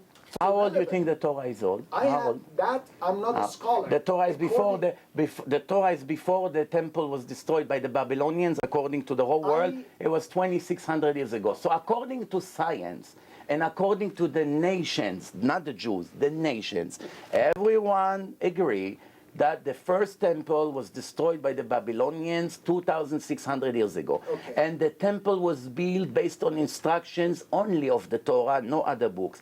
And one more thing, King David, which is recognized by the whole world, even Muslim and Christians and all the other nations, lived according to all opinion 3,000 years ago. And his son King Solomon built the first temple 3,000 years ago. So the Torah had to be more than 3,000 years ago without any doubt. According to all over the world, all opinion, the Torah is at least 3,000 years old. Now I ask you, I'll go with your assumption that the Torah is only 3,000 years old, because you cannot deny King David. I am not claiming it is. It is. I don't know. King David, I'm saying I'm King not David accepting. existed, or it's a myth? Existing? This is a part of the history. How long King David know lived the ago? dates. I don't have. Well, how long? You tell me, I The Babylonian, I accept your 3,000 years ago exactly. The Babylonians were the master of the world 2,600 years ago. After them came Ahasuerus, the Persian, the story a little bit after. Yeah. And after that the Greeks, and after that the Romans. So the history, it's pretty clear. Okay. So according to all opinion, the Torah has to be more than 3,000 years old. Now, if I write today a fake book, and I give it to 50 people, forget 3 million, 50 here, right here in front of us, and I write, here is my book. If you ever find in this huge world, from 72%, miles and miles of depth that people cannot reach because of the pressure. You know, every 10 meter, the pressure double. It's very, very, after you go to 30 or 40 meter, it can blow up your head. So nobody 3,000 years ago was able to go 12 kilometers to the bottom of the ocean and to know which fish lives there and which fish does not live. So the risk that he took is a very, very uncalculated risk, very foolish. Everybody knows that a person doesn't have such an ability to promise what's in the ocean and what's not in the ocean, because until today we're discovering things in the ocean that we didn't know they exist.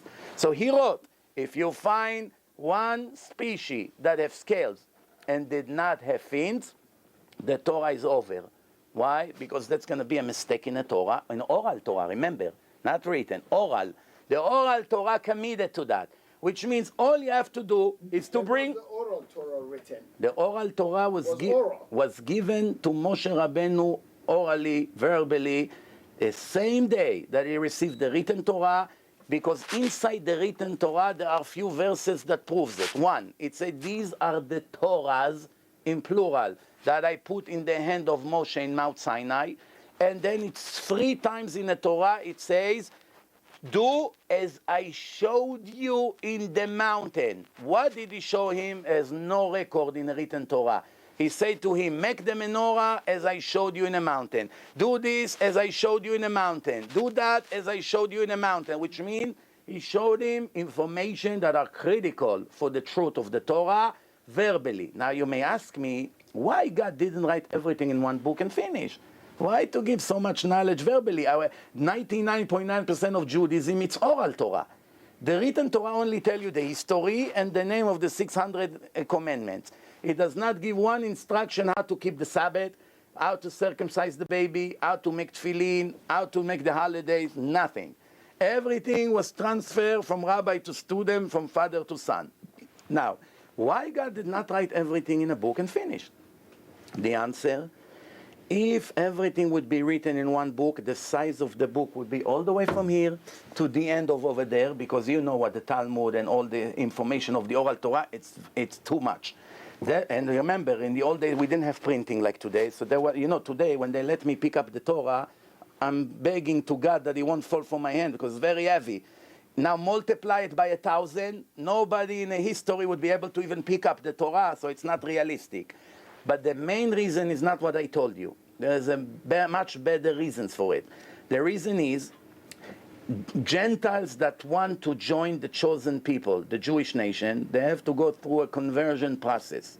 The way to do a conversion process is to start learning Judaism, the 13 principles and all the laws and the holidays and everything. And after all of that, they have to come to the Jewish court and to get tested. And after the Jewish court approve them, they circumcise the male, they put them inside the mikveh, he goes in Chris, he comes out Avram. That's how it goes. Now, You can smile. Very good. Okay, now. So now the point is like this. Now, if the Goyim, the Gentiles, would have everything written in one book, they don't need you, they don't me, they don't need the rabbi, they don't know any rabbi. Everyone would know how to make tefillin, everyone would circumcise his baby, everyone would learn Hebrew, everyone would know how to bake matzah. Everyone, in those days, everyone had a beard. So right away, you go to a place in the world, somebody come, what's your name? Yosef. But it's really Yusuf. It's not Yosef. So he say to you, who are you? I'm a Jew, came from this country. He has tefillin, he has mezuzot, he has everything that you have. There's no way to know who's a Jew and who's not. You know that if someone has a beard and a yarmulke, even if he's not Jewish, you'll think he's a Jew. There's no way to know by the body. Therefore, it will be the end of Judaism before it even started. If every Gentile will have all the secrets of God in one scroll, Judaism will be finished before it even started, because all the world knows that the Jews received Torah. And everyone would want to join it. They will have everything to do it on their own. They don't need the Beit Din to convert them. And nobody would know if he's Jewish. Today, you wouldn't even know, not if you're Kohen or not, you wouldn't even be able to know if you're Jewish or not, because that would reflect 3,000 years back in history. Nobody would know what he is. Rabbi, we can turn things to be good or to be bad.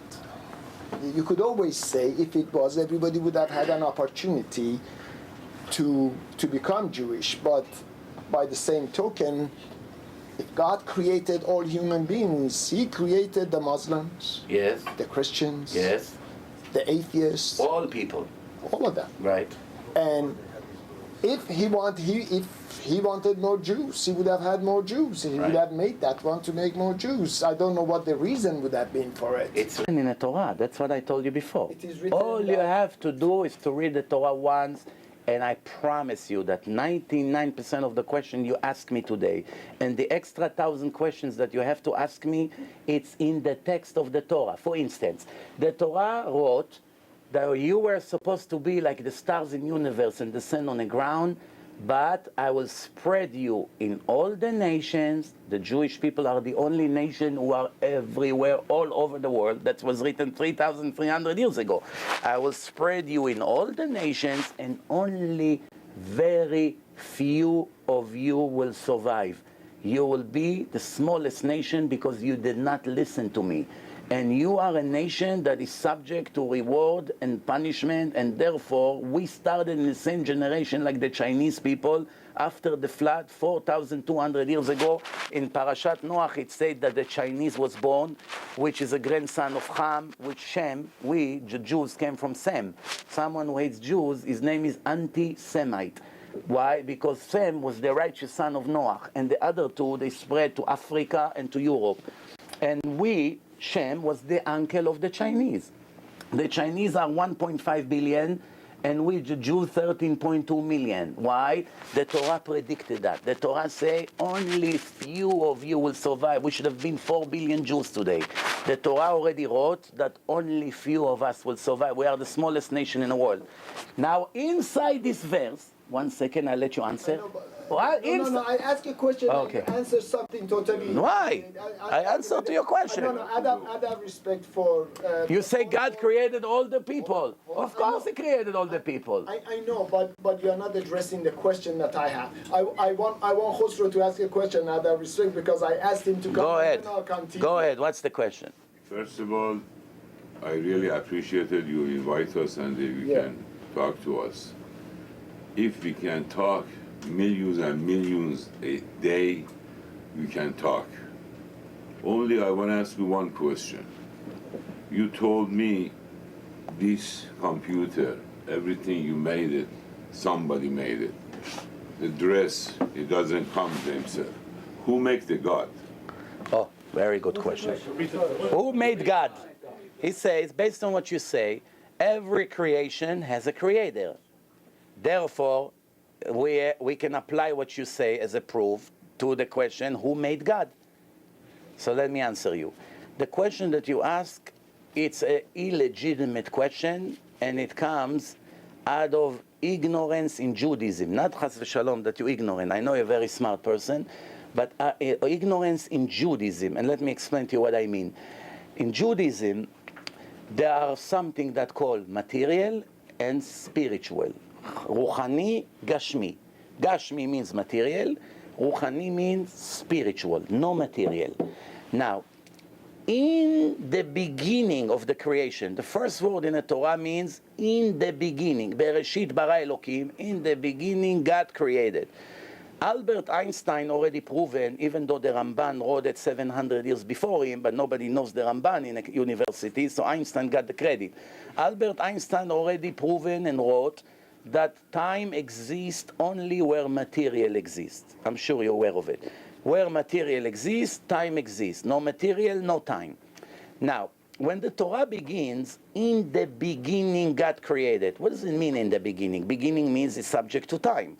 The answer of the oral Torah is the creation of time. Once in a billionth of a second, when God created raw material, stone, rocks, wood, everything that you have in a creation, from the minute that the first physical cell was created, time started to be measured. Until today, it's continued every second, as you know. Now, when you go into something spiritual, time does not exist. Let me explain to you what it means. You go to sleep. I'm sure it happens to you, it happens to everyone. And after you fell asleep at midnight, a minute later or 5 minutes later, you wake up, you sweat, you're very nervous. You say to your wife, wow, what a horrible dream I had. And she said to you, what did you dream? And you begin to tell her a story of 6 months.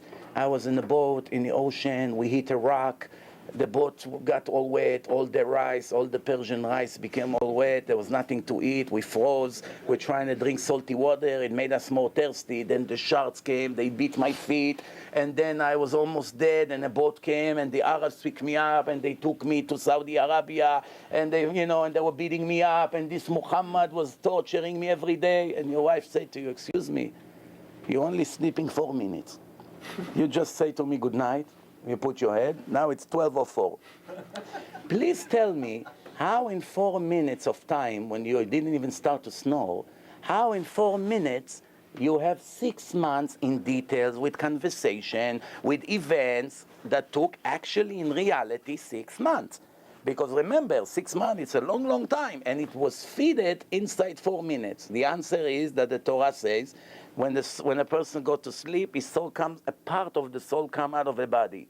The soul is divine, is a spark from God. The one who blew the soul into Adam's nostrils put a part of himself which is divine and eternal. This question, who created God, it's not irrelevant, it's not a legitimate question, because in spirituality there's no time, there's no beginning and end. Since there's no beginning, this question doesn't come into the equation. There's no such thing. God wrote in the Torah, I was always here, I will always be here, there's no other God but me, you'll never find another God under the earth and one above the sky, there was no one before me, there will never be one before me. So he covered you from all directions, that you should know that these questions is coming from not understanding what's the difference between material and spiritual. I hope I answer your question. Yes? How he find the material? How he made the material? Yeah. Oh, so the Torah says, yesh me'ayin. In the Torah, How he find the stone, how he make the light. No, what do you mean how he found? He created the stone out of nowhere. You didn't give me the answer, who created the God. Because anybody create the God, that God has another creation. No, but I just told you about spiritual. God. You don't ask him. Anyway, I accept the God and I love the God and you say No, but I want to ask you another question. Okay. When the God create the whole universe, after that he create all the animals. We say we find the material, he find the cell, he finded everything, he sit down, he make 2 eyes for somebody he makes the 1 eye, somebody makes a 1 hand, somebody he was very, very architectural, he created everybody. Okay. I want to ask you, if you believe the God, he knows everything. He knows past, he knows front, yes. He knows right hand, he knows left hand, yes. He knows everything. Yeah. He created every animal in the whole world, female and the male. Yeah. He created all the planted in the whole world is a creating of the female and the male. But why God decided only create Adam without the Hava, and hasbe shalom, he changed his mind, or he made a mistake, or There's something. no such and thing, they change his create mind. the Hava, because all the animal we have it, all the material you have it, anything you have it here, it has a female and a male. Right, right. The locks you have it, female and male. The whole world has a female and a male. If the God, I got the question. Let me answer you. Everything he knows, and he doesn't need anything, and he is creation, and he Yes. create everything, and he create all the animals. Yes. Why he decided make the Adam only Adam? I'll answer you. Very simple. What, I By don't the want to animal, go- the you animal. have to No, give me- I'm answering you. Anyway, you didn't give me the answer. Who create the? I did, but I I don't. said the question is not don't relevant. have the I mean, it's the same as not accepting scientists based on the No, scientific but I answer you. value. There's a different. But anyway, He answered to you this. Let me say. He said to you, God is spiritual. Spiritual. All right. I think, no, I respect you, but I think he's more qualified to answer. Don't worry, you get All right, now. Let me. All right. First, I know I did, I was making a different statement, yeah, and I want you to be clear. I wanna relax all of you. It doesn't. It's a question. It doesn't really matter what I say or what he say. We love the God. We love everybody. It doesn't matter what I say and what he say. It doesn't matter. It matters what the people that would watch us tomorrow online will think. I made my point clear or he made. It doesn't matter if I tell him you didn't prove to me. If I know he proved to me and I say to him you didn't prove to me, it's not going to help me more than 5 minutes. Because tomorrow all the people will watch it online. They will already know who proved to who. So let's not get panic. Let the people decide if I answer or not. I just want to answer him before I forget his question. The answer to his question is like this. All animals do not have free choice. The Torah says the advantage of the human being from the animals that he has a divine soul and he's subject to reward and punishment based on the laws that God gave him to do right or wrong. If he does right, he gets the good reward. If he does wrong, he will get punished. By the animals, there's no such thing. Animal lives by instinct. That's why male and female by the animals are equal. There's no need to make one from the other. However, What do you mean? I don't understand. male and female, by the animals, they are equal. I mean equal. Not one is more important than the other. Not one was made for the other. But when the Torah say that first Hashem made Adam and he made him an assistant.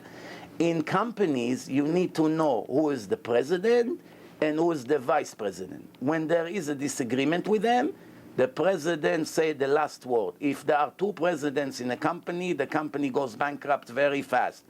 God said, and he wanted all women to know it. It's not that he's chauvinist. He gave the women a lot of gifts and lots of credit, and he said they're more wise than men, and they deserve a lot of gift and help, and the future of the Jewish nation is in their hands, and they're raising the children. He gives them a lot of gifts.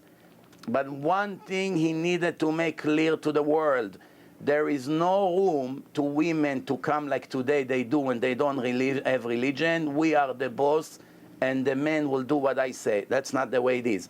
Your life came from the DNA of Adam.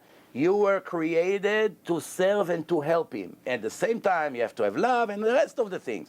But you were made to serve him. E'eselo ezer kenegdo. That's why Adam was made first, and then you brought an assistant, just like me. When I started to give lecture, I did everything on my own. Now I have 10 assistants. And Baruch Hashem keeps growing, because I cannot take control. Who is more important, me or my assistant? I am more important when it comes to proving and to give speak. They help me. Without them, I cannot work. But if you have to choose who's going to give the speech, me or them, you're going to choose me, not them. They help me behind the scene. Now, if my assistant would come and say to me, get out, I'm the boss right now, I'm going to speak, it's going to be against the plan. That's why God needed the women to know their place. Now, I want just one more thing to say. Wait, one more thing. I want to tell you something. Do you know when you open the Torah, you can prove to yourself in 5 minutes that the Torah is divine, without me. Do it at home. Open the Torah. Bereshit bara Elokim. All you need to know is the Hebrew alphabet. You don't need to understand what it means. Just to know the alphabet, that's all. You take the word Bereshit, Taf. It's finished with Taf. You take a pencil, make a circle. Count 49 letters, you get Vav. Count 49 letters, you get Resh. Count 49 letters, you get Hey. The word Torah is hidden in the beginning of Torah in mathematical code. It's 49, it's a holy number, 7 times 7. Everything in Judaism is revolved around 7 because 7 symbolizes going out of material. Everything material has 6 dimensions. 7 is coming out of the material world into a spiritual divine world. That's why everything in Judaism is 7, 7, 7, all the customs, all the holiday, everything 7. Now, if you go to Exodus, Ve'ele Shmot Bnei Israel, those are the names of the Jews that came out of Mitzrayim. Ele Shmot, it finished with Taf.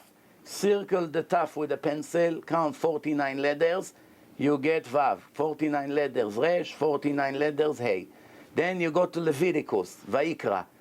The name of God in equal skip of 7. Yud, Hey, Vav, and Hey. If you want, I can email you right now the slides, and you can see it, and you can see it on my Torah and Science on the screen. Then you go to Numbers, Bamidbar.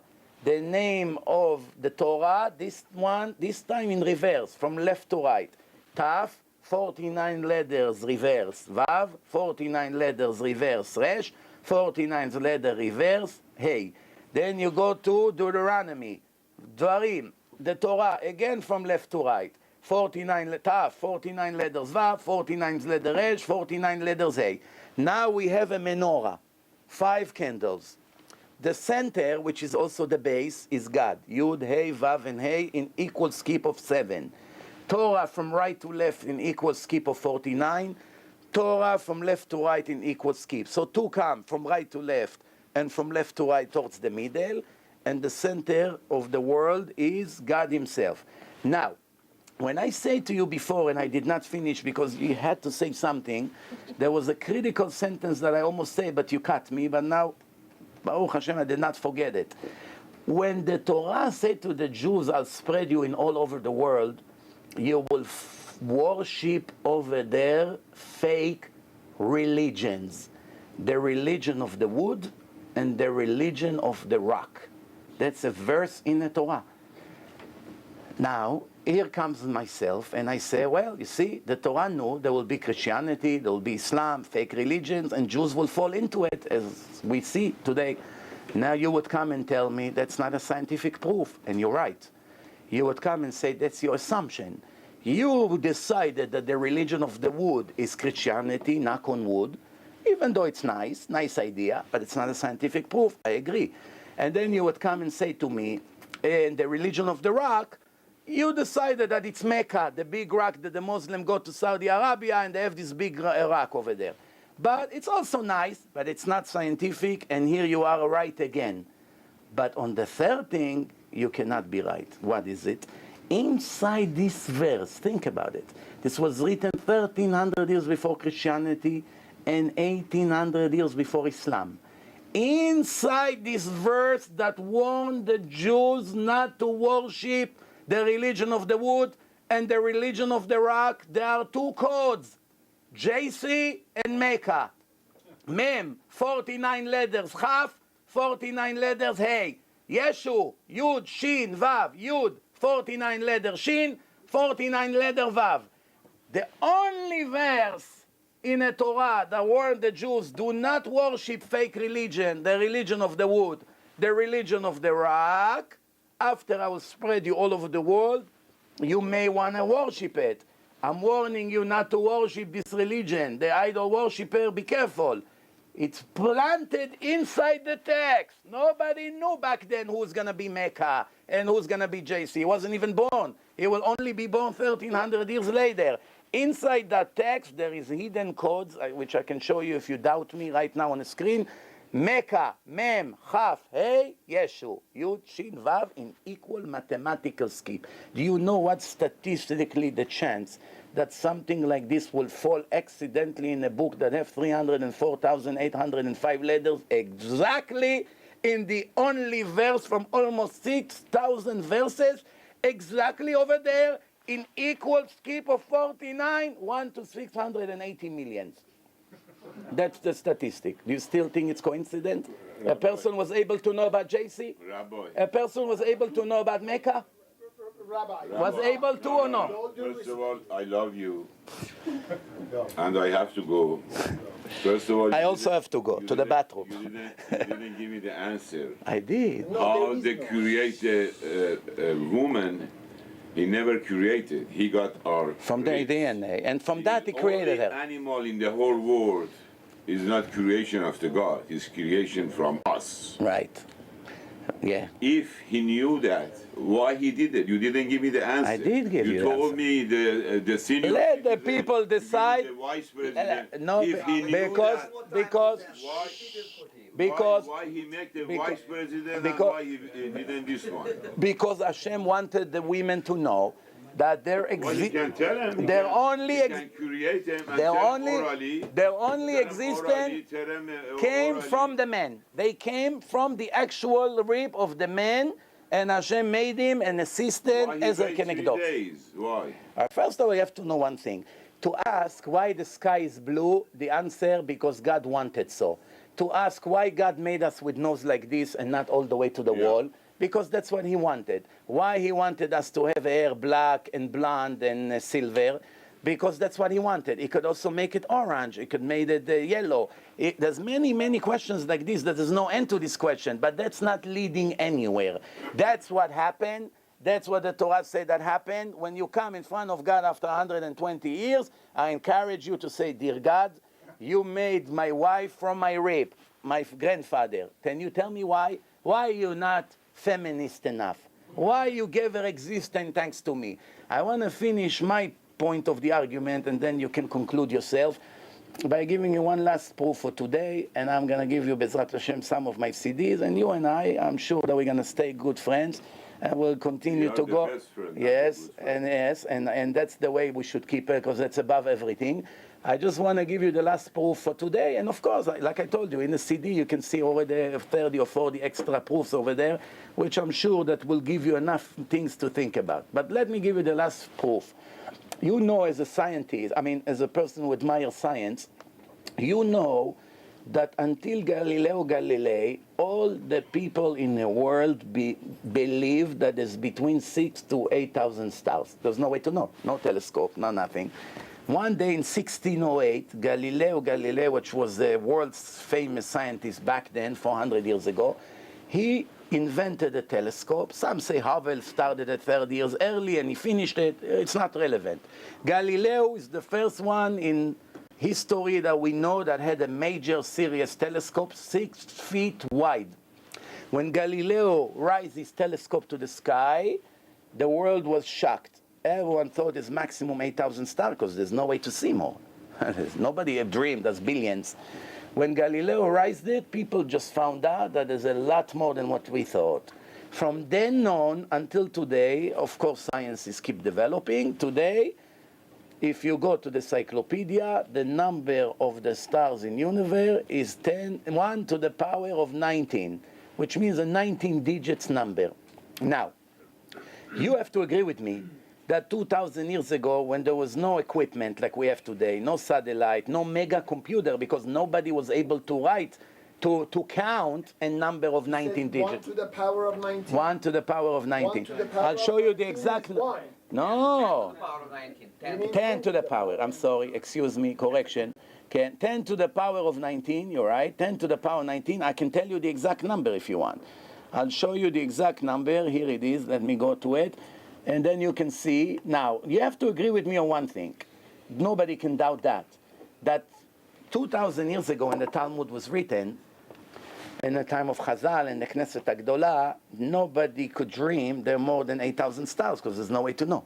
If there is no God, if there's no Torah, and the people just counting, they stand on a mountain and count it manually, maximum 8,000 stars. No way to know more than that without a telescope, a major telescope. Now, even today, if we wanted to count them manually, we won't live enough. Do you know, to count 10 to the power of 19, do you know what the number? Quadrillion. It will take us forever to count them. And plus, how do we know they exist? You have to take pictures of all the galaxies. You need satellite. It's very complicated. This is what the Torah says. The nation of Israel came to God. This is the Gemara, the Talmud. You can write it down, Masechet Brachot, page 32, which is oral Torah again. The Gemara said the nation of Israel came to God and said, Dear God, a person get remarried and he never forget his ex-wife. How did you forget us completely and neglected us? That was after the destruction of the second temple by the Romans. Happens twice already. Babylonians, the Romans. So the Jewish nation were devastated. Horrible time in history. So they asked God, they said, Dear God, why did you forget us? Why did you neglect us completely? And the Gemara writes like this. Amar la Kadosh Baruch Hu, and God answered to the nation of Israel, Biti, my daughter, 12 sections I created in universe. And in each section I created 30 army. And in each armies I created 30 legion. And in each legion I created 30 raton. And in each raton I created 30 karaton. And in each karaton I created 30 gistera. And in each gistera I hung 365,000 ribo. Ribo in Hebrew means revava, 10,000, 5 digits. 365,000 ribo, 5 more digits. And all of 365 is 6 digits. 365,000 That's ribo. 6 digits. Ribo revava means 10,000 and up, 5 digits. No, 365,000 times multiply by 10,000. Now let me read it to you that you don't catch me inaccurate by 1%. We want to make it very, very clear. So here is my proof right here. I'm gonna give you the math. I'm gonna give you the exact math, and you're more than welcome to come to my side and look at the math. But you don't even need that. You just take my Torah and Science DVD, or you go on my website and you can see it in front of your eyes.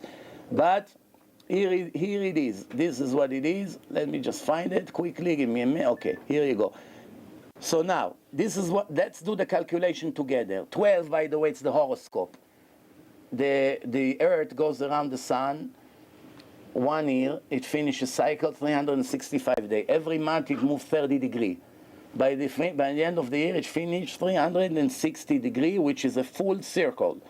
And we can see that it says 12 sections. So if you look at the universe is a round shape, and it goes in like slices of pizza, 12 different slices, and in each one of them there's X amount of stars. But not only that it gives us 10 to the power of 19 in the Torah, which you're going to see in a minute, the scientist, and I'm going to give you his name, the scientist that discovered that, describe it exactly like the Talmud wrote. And he's not Jewish, not a rabbi, never learned Gemara. It's all based on science, which you admire very much, but that's an objective science, which I also admire very much. There's only one difference between you and me. You admire all kinds of science. I only admire objective, accurate science, not speculative science. You only believe your own scientists. No. Yes, you call your scientists that you believe 50 objective years scientists. ago, if they say to you, you can see your family in the Wait, let's not get out. Let's not. Believe them? Let's not get out of my. No, I believe you. You can. Here you go. believe in me. 12. Here you go. Here is now. No, you can't. Okay, so I'll read it to you. Thank you very much. Here is what I read to you. Stay 2 more minutes and you can leave. Now, in the year 1990, Dr. T. Brewhurst from Queen Mary College in London had a research with the help of a computer. It's the size of a building, each computer.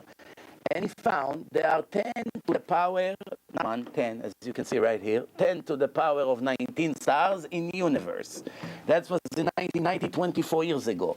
These discoveries, this is what he wrote. He wrote that there are constellations, and inside the constellations there are hosts, and inside the hosts there are legion, and inside the legion there are divisions. And in each one of the divisions, there are battalions. And in each one of the battalions, there are camps. and in each one of the camps there are stars. So he breaks it to 1, 2, 3, 4, 5, 6 sections. Each one is inside the other. One inside the other, inside the other, inside the other. 7 different categories.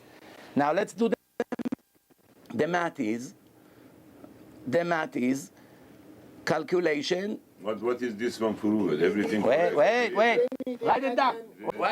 And you already quoted another scientist, which I totally disagreed with. But at least to the knowledge that I have, I don't know what this 25 years ago's technology, those room-sized computers had less knowledge and power and capability than this.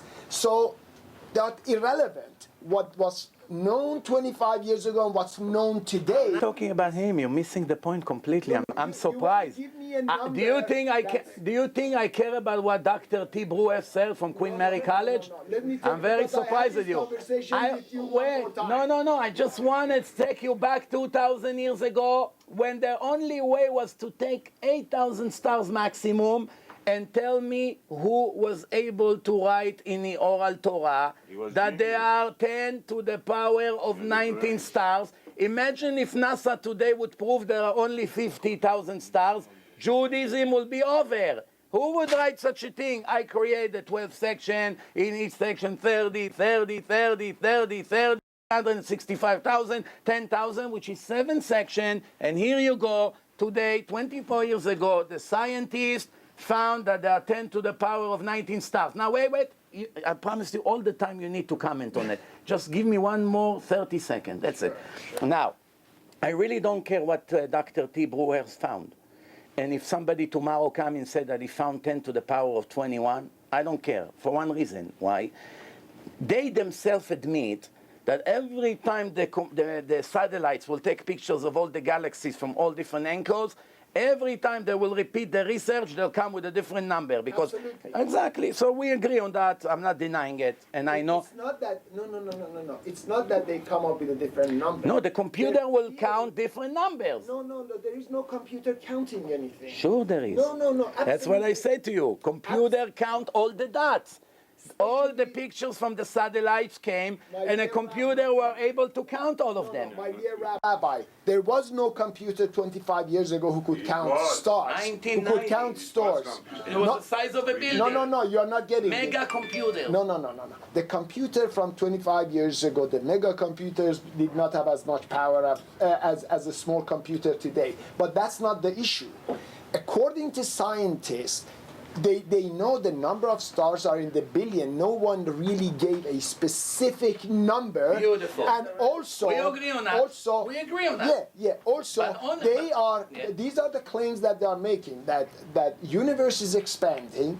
There is a numerous number of universes that they cannot count, and they are growing. Right. Therefore, even if you gave a number, even if somebody came with a number, just repeating what I already agreed on. There's no point. I already told you whatever they say, it's not relevant.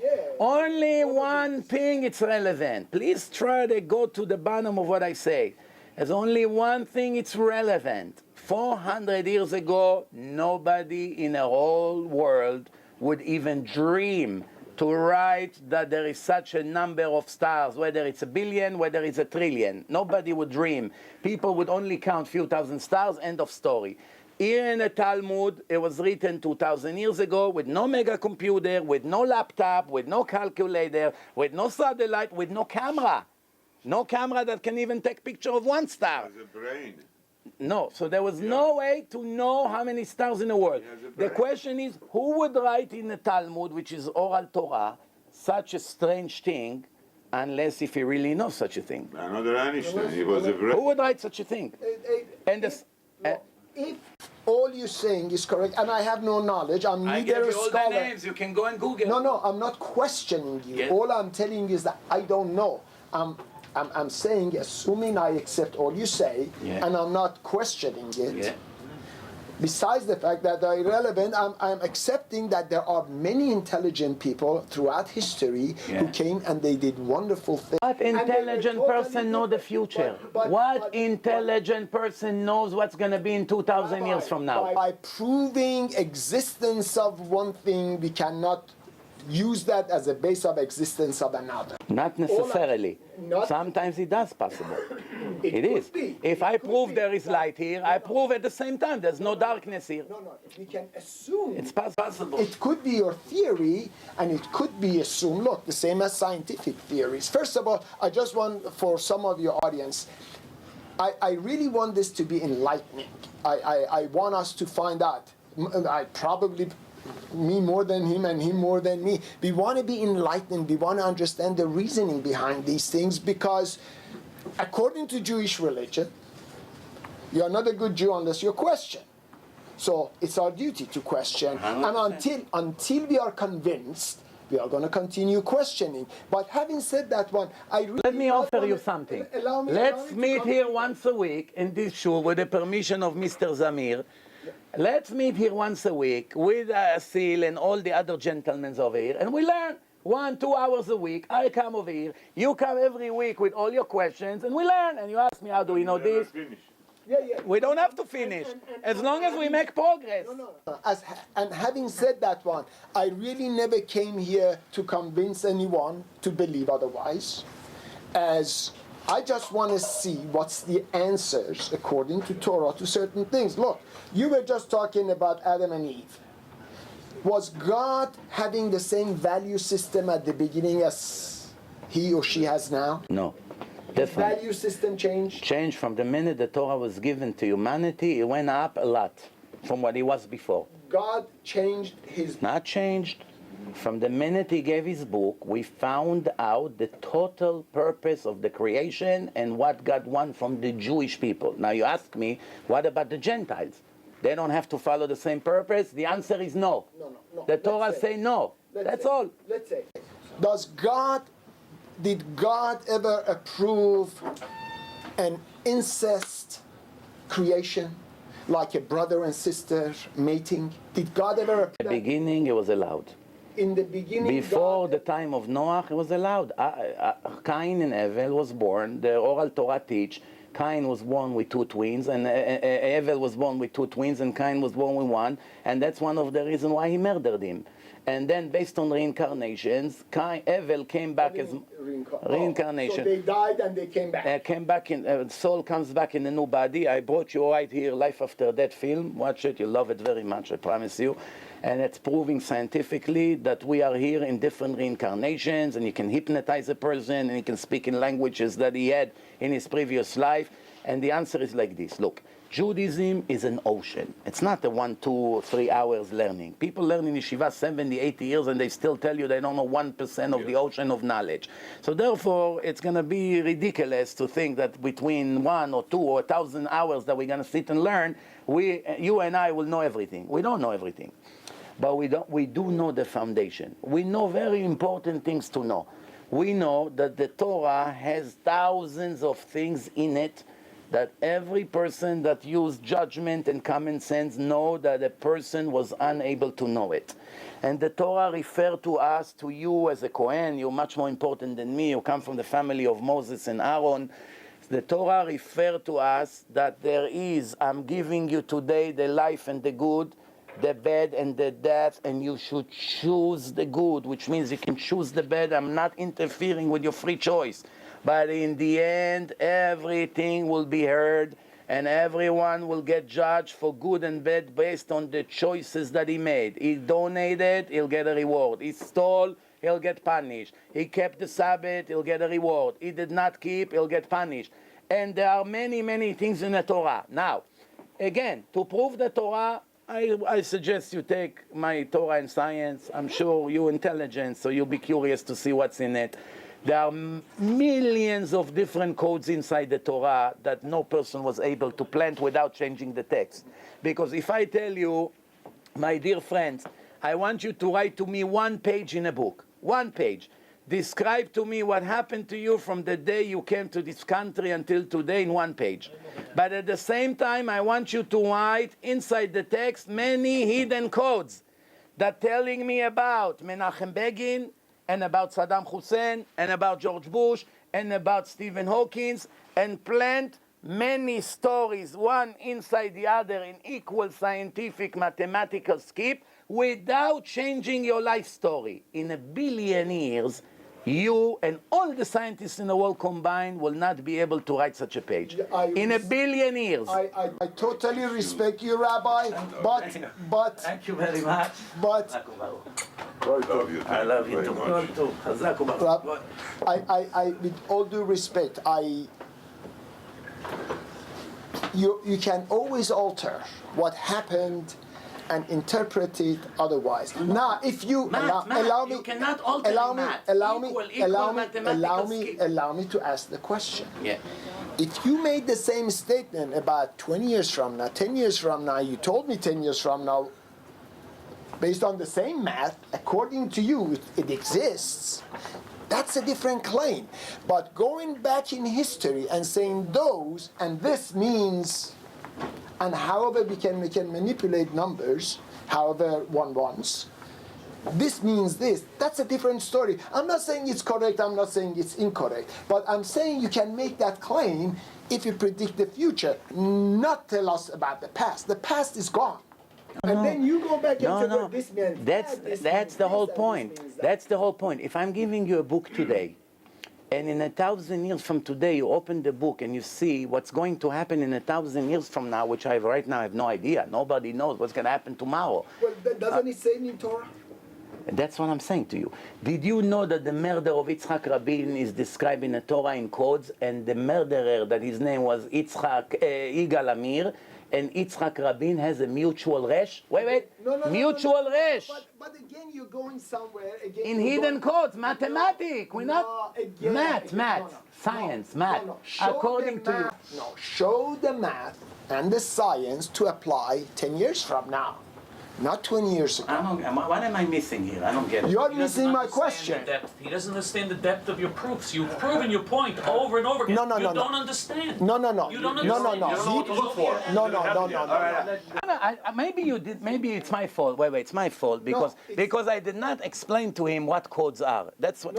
We are limited in time. I should have explained to him the whole concept of codes in a book that predict events that will take in the future. I want to show you.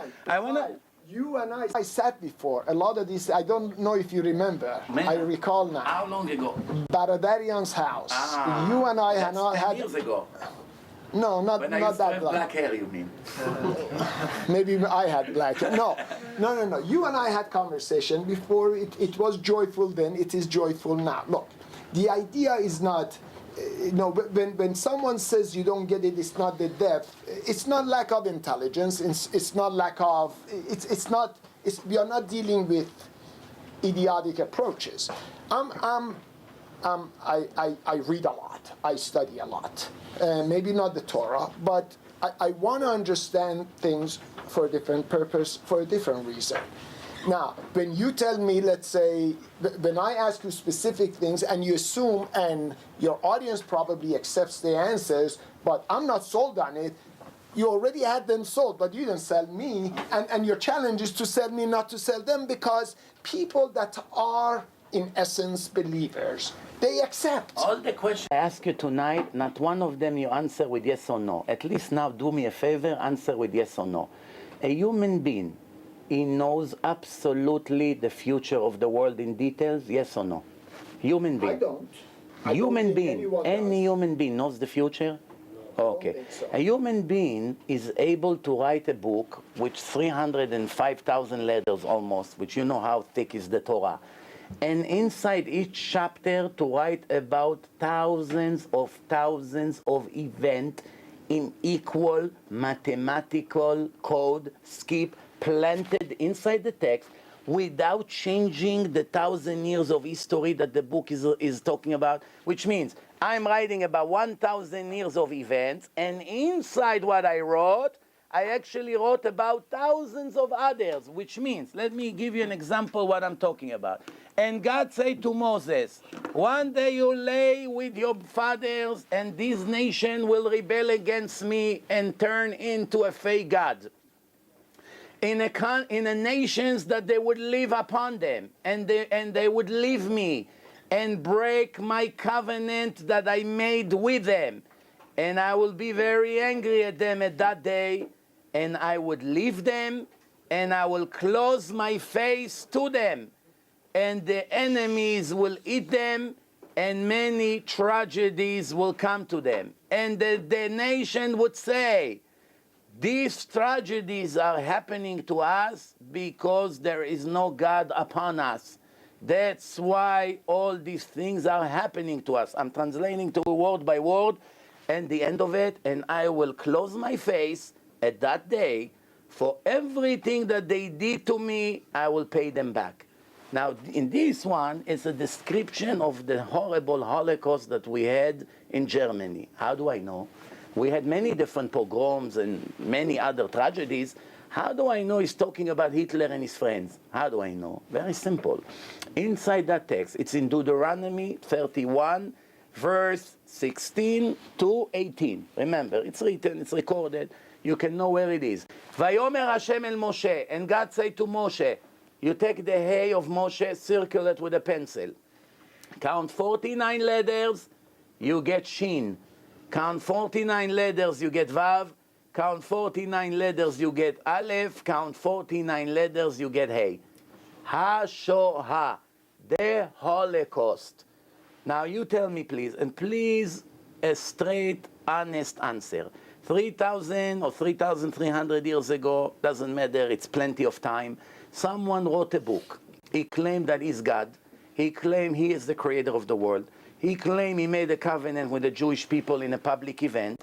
He gave them the Torah. Torah in Hebrew means instructions, and he told them to never break the covenant that I made with you. I chose you from all the nation to be mine. You represent me, and you are my children. Banim atem laHashem Elokechem. And a Kohen, extra special. Special of special. And that's what you are.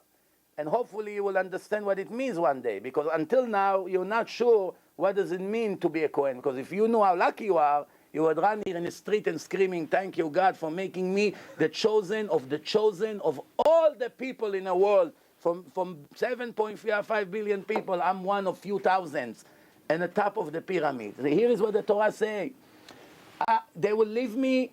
I will turn the Gentiles against them to have tragedies. They would scream, where is God? There's no God. Look what's going on here. I close my eyes. I will not be with them. I would leave them. Inside the text, the Holocaust in equal mathematical scheme. It cannot be coincidence, Mr. Hakakian. It cannot be coincidence. Please, you have to be honest.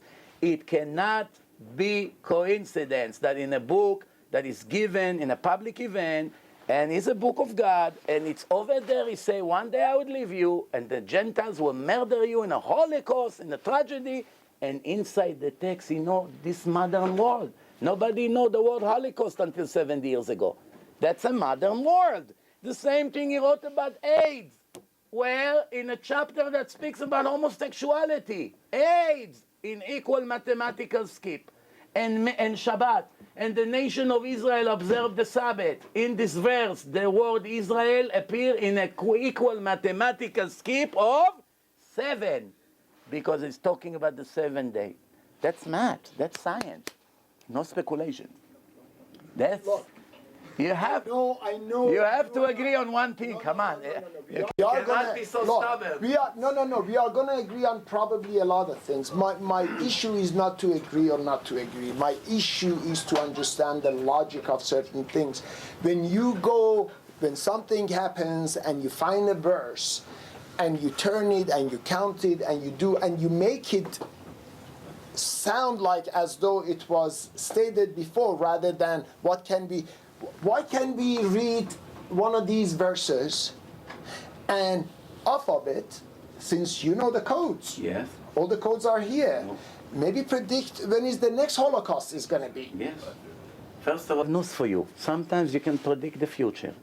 Let me tell you, in the first war with Saddam Hussein and George Bush the father, I had the privilege to meet the professor who developed the software that find codes in the Torah, Professor Eliyahu Reeves. He came to Columbia University, is one of the top 5 mathematicians in the world, was a Russian communist anti-Torah. And after he was paid to develop a software to search for codes in the Torah, he became ultra religious, more than you and me, 10 times more combined. And he became very, very religious, was atheist, communist, scientist, one of the best in the world, and I have a list of 100 like this, which if you want, I'll give it to them. The greatest Jewish brain that became religious as results of searching the Torah. And this is what they asked me. I lived in Manhattan back then. Can you go bring him food? He doesn't know where to get kosher food. And this is what he said. I said to him, why don't you publish it? That's going to be billions of dollars discovery. Nobody knew about it. It just came out. He said to me, I don't care. I want other people. I said, but people will steal it from you. It's the biggest discovery in history. Do something about it. He said, I don't care. I want people to publish it. He didn't think to money. He gave it for free. He gave it for free. His whole goal was, the goal was, thank you. The goal was that he wants the world to know that the Torah is divine, because a person cannot plan such codes and know the future. But I tell you something what we did know. When Saddam Hussein got an ultimatum to come out of Kuwait, if I remember correctly, I think it was February 15, if I remember correctly, but it's not relevant. Saddam Hussein, George Bush the father, and the coalition, they told him, you have by the 15th to get out. If you don't come out by the 15th, we will attack you. Saddam invade Kuwait. So Professor Reeves and Dr. Doron Witztum, 2 Israeli scientists from the Hebrew University, they told us, I knew, I'm the little puppet, I knew before the whole world that Saddam Hussein will not be attacked on the 15th, on the 16th, on the 17th. I knew it's going to be on the 18th. How did I know? When George Bush announced the date, they put the date in Hebrew date in the computer, and they saw that the event doesn't come out. The data, they put George Bush, the computer search, and found it in equal mathematical skip. They put Saddam Hussein. Saddam in Hebrew you write with Tzaddik. The Iraqi, even the Persian, when they say Tza, they say Sa. They don't know how to say Tza. So Sa. Saddam, it's Tzaddik. It came Tzaddik, Dalet, Aleph, Mem, Hussein.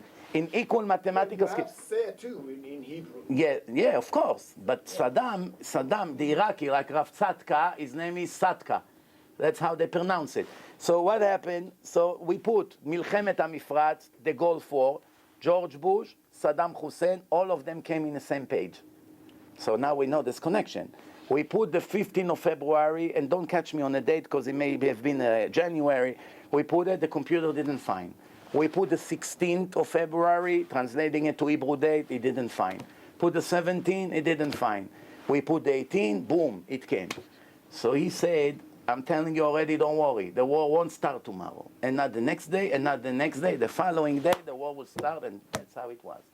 So we see that sometimes, even though you're limited, because you need to have a beginning. I give you an example. Right now, I put AIDS. I find the computer would find it in Parashat Noach. That's speaking about Sodom and Gomorrah, that God destroyed all the wicked people. Now, the AIDS is appearing in a chapter that speaks about homosexuality, which shows you there's no coincidence. However, AIDS will never have a cure. I spoke to Professor Rubinstein. We used to make seminars together 18 years ago. He is the one who invented the word HIV. He is the professor who named AIDS. Professor Rubinstein from Einstein Hospital in the Bronx.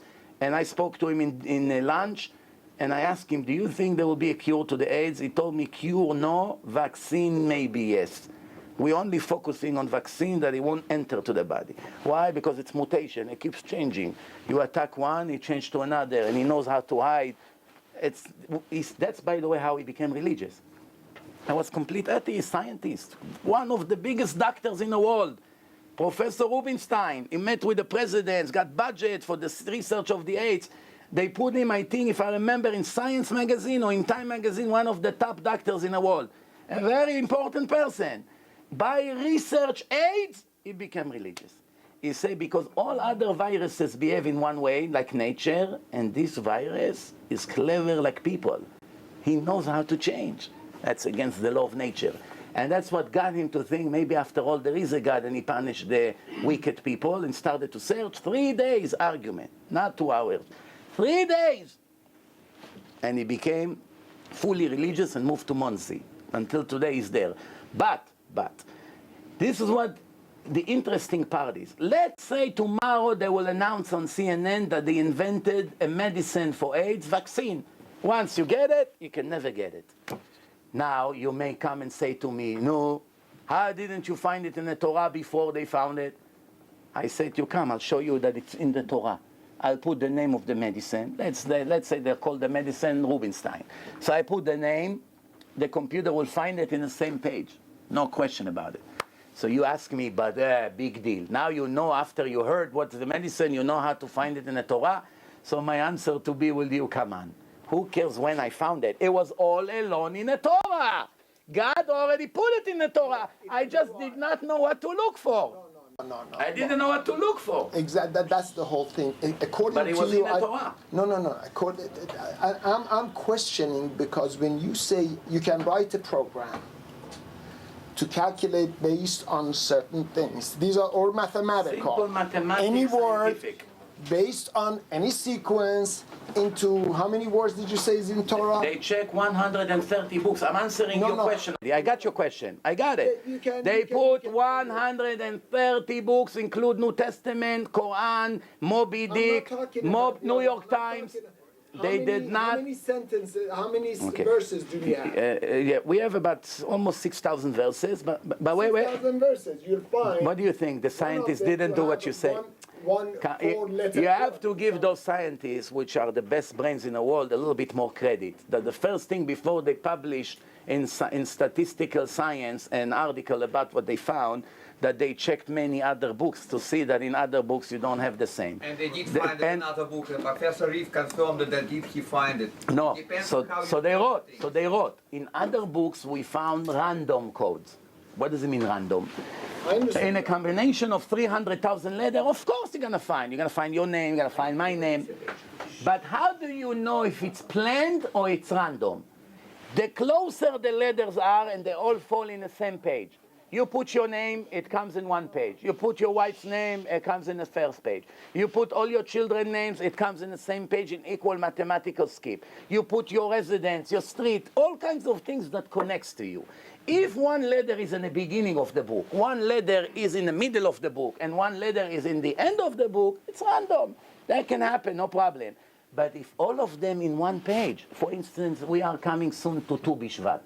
Tu B'Shvat is the holiday of all the fruits, vegetables in the Torah. We have more than 50 words.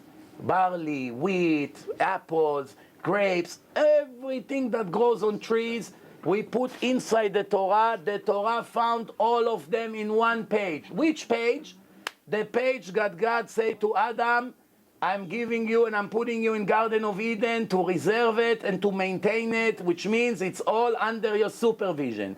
The page in the Torah that speaks about trees in the Garden of Eden, in that page, and it cannot be coincidence again, more than 50 words in equal mathematical skip in the same page that connects to fruit of gardens of trees. It's not possible that something like this. Now, if it was be some here, some there, like Christians also try to fake. They say, we also found in the New Testament. But if you know how to check it, you see right away it's scam. Because they find one letter here, one letter there, one letter in the end. That's not what I'm talking about. All the codes that I spoke to you are all in one page. Here, the Holocaust, one page. The Torah, in the name of God, all in one page. Everything AIDS, one page.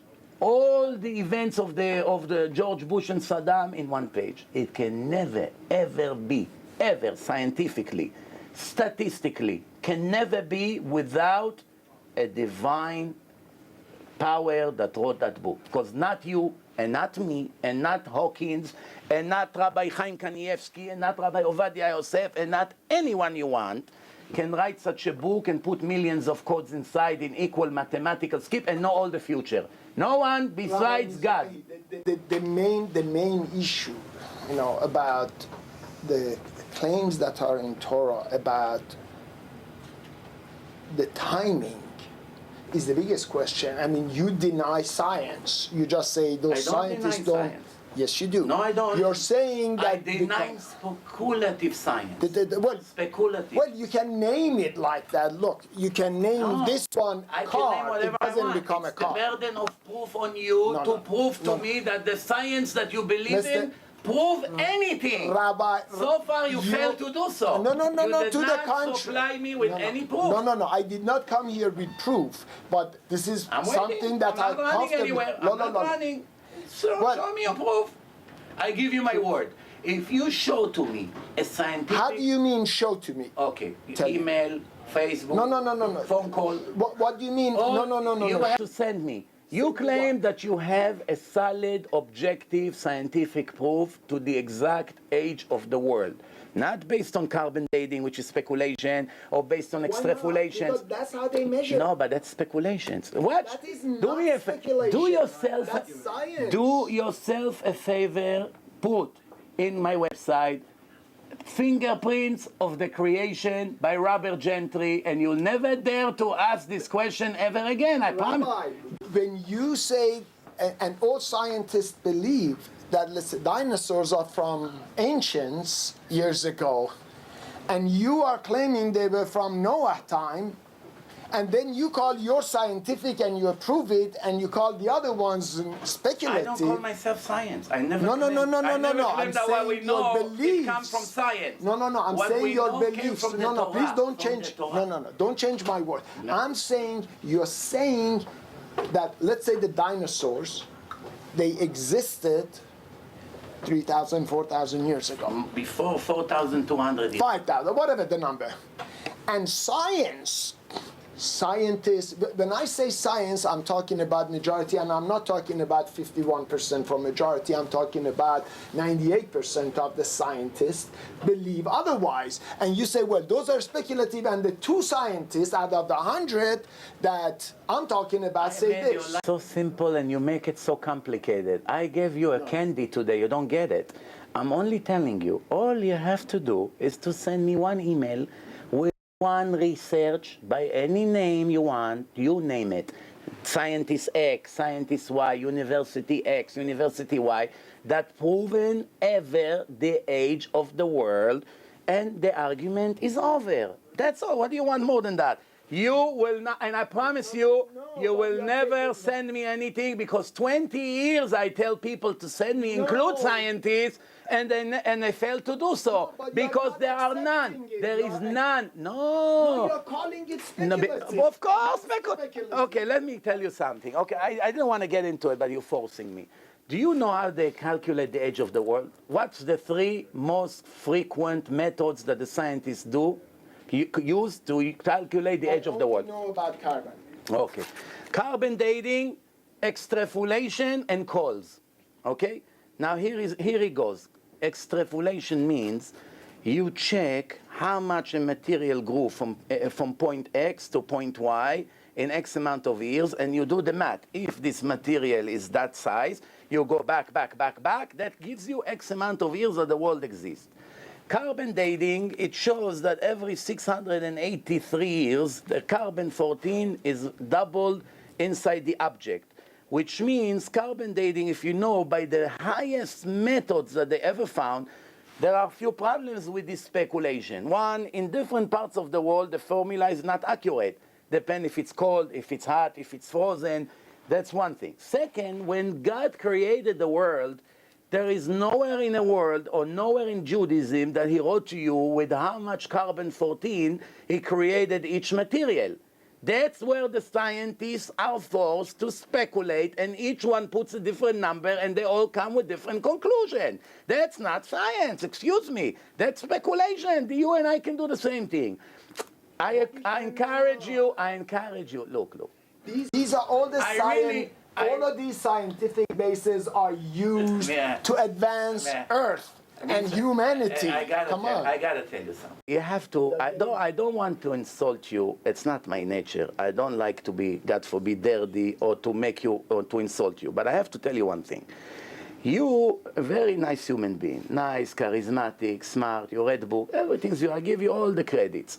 But one thing you don't get. There's one thing you're missing here. You coming to argue with me about science.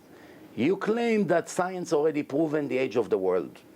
I say to you, science never proved anything. I'm doing it for 20 years on a weekly basis. Science never proven. Do you think I'm going to be such a fool to stand in front of millions of viewers that will watch this debate, and I'm going to say to you, science never proven anything for 20 years, and I'm going to finish my career over this not relevant issue, which is not even contradicting the Torah? It would be a lot easier for me to come and tell you, you know what, you got it, the world is billions of years old. What does it have to do with God and the Torah that you and I has to keep the Sabbath, which is an eternal covenant between us and Him to make us Jewish and to belong to His nation? What does it have to do if the world is 5,000 years old or 5 billion years old? It's not relevant to the issue. The only reason I went with that is because I know I'm 1,000,000% right and you are not right because you missed few points. Now, I ask you right now, and again, I'm not trying, chas v'shalom, to insult you. It's my last thing on my mind. I ask you if you know how the scientists calculate the age of the world, and with all the respect to you, you didn't even know. You only said that you know about carbon dating, and you also did not know how carbon dating works. You should have known that carbon dating, it's a proof that the world is only maximum 25,000 years old. If you did your homework, carbon dating only proved that the maximum object that they found, based on that the world is maximum 25,000 years old. So the last thing you want to bring into the debate is carbon dating. I was expecting you to tell me extrapolation, calls, all kinds of other things, which already goes into the billions. You chose out of the three methods the worst one. That is very close to me.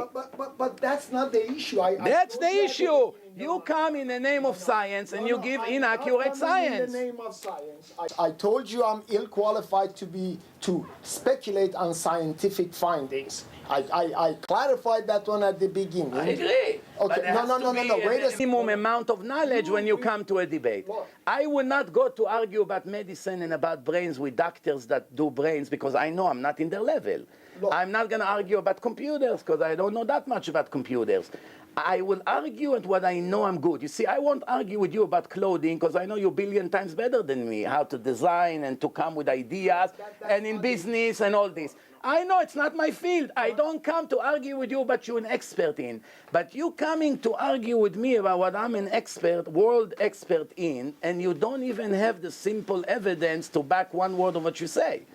I'm telling you. Absolutely not correct. You All didn't the even know how the scientific scientists calculate the age of the world, and you already claim that it's been proven. That is It's not been proven.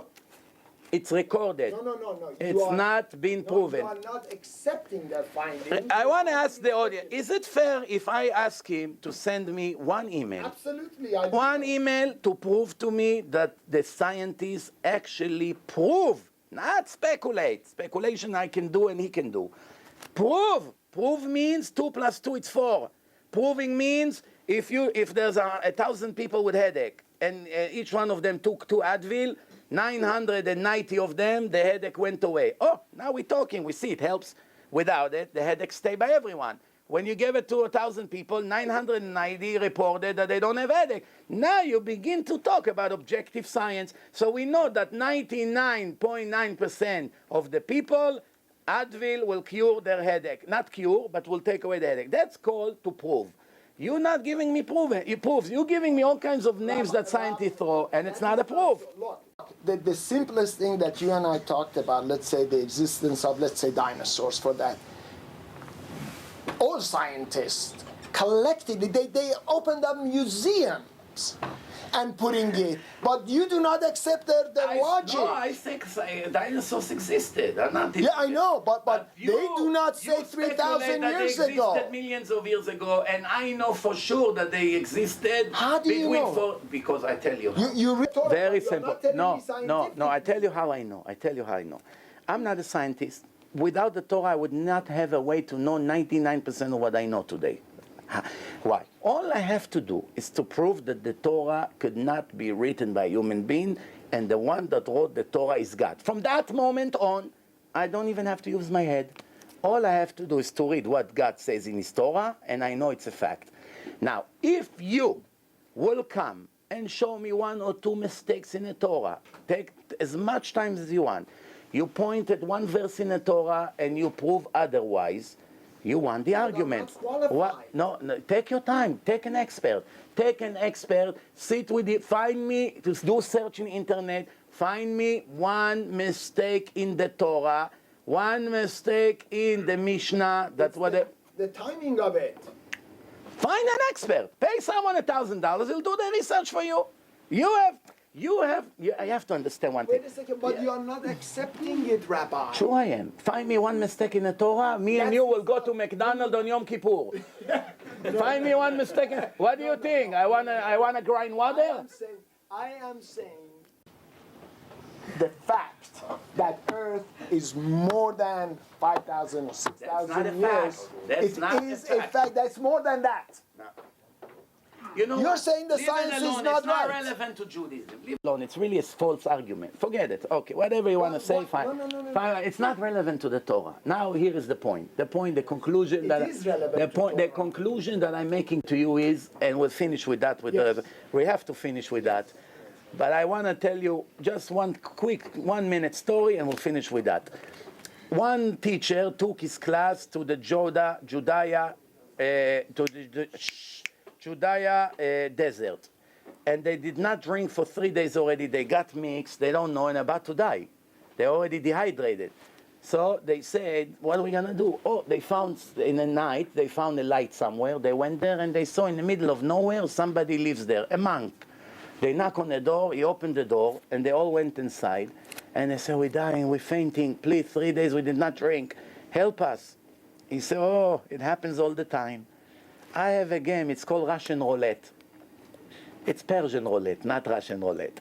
Here is 100 glasses of water, as you can see, ready for people like you that made mistake. It's common. In one of them, there is a very serious poison that as soon as you drink it, you die immediately. But the other 99 are clean. But at the same time, I want you to know that if you're only 3 days lost, I know already, nobody dies before 4 days without water. You can make it. I'll tell you how to make it. You have to walk another 15 hours, and you make it to a shore with plenty of water, no risk, no nothing. You suffer, you'll have headache, but you can make it to the shore. I'm going to give you the map and show you how to go. Your life will get saved. Do you want to take the risk and pick up a glass of water right now and drink? You may die, you may drink and everything will be fine, or you want to suffer another 10, 15 hours and make it to a safe place? What would you answer as one of the students?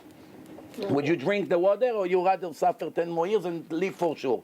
Remember, you are 18 years old, you don't want to die young, you don't want to take a risk now drinking. Okay.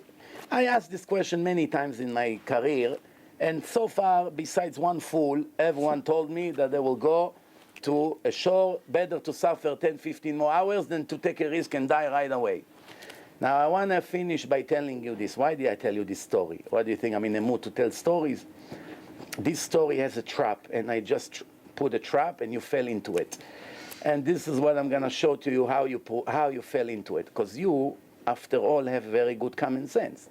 Because you answered the right answer. No clever person would drink from that water. Now, I want to say to you something. You and I have to agree at least on one thing, and I'm sure you will. On this part, I'm sure you will. You have doubts that the Torah is divine? Fine. You have doubts if the oral Torah? Fine. You have doubts about the age of the world? Fine. It's all of that, no problem.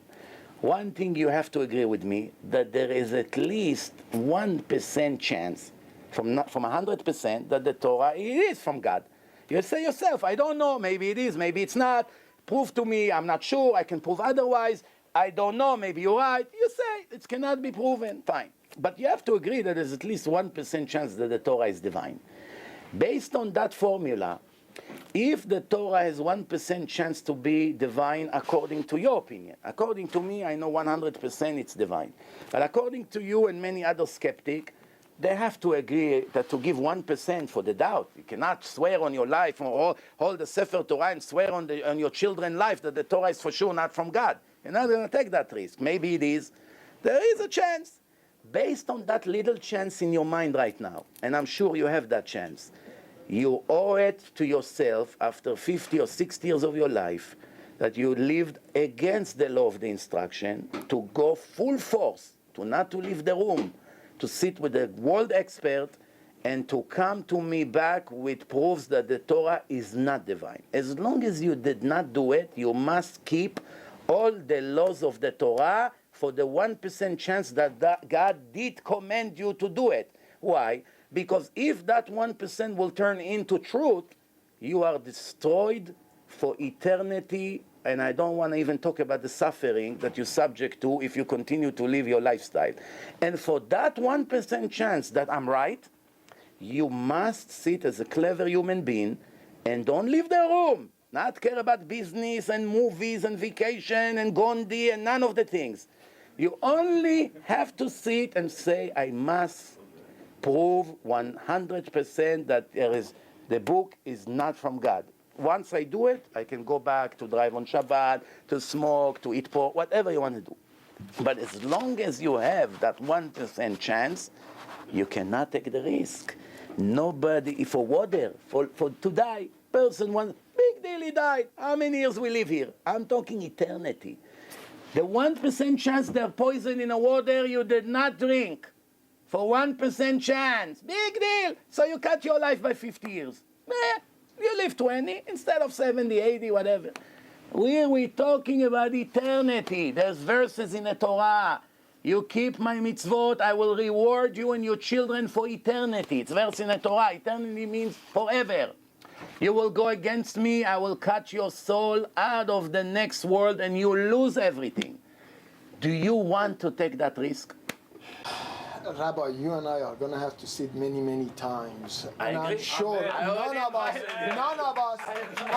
are going to easily commit.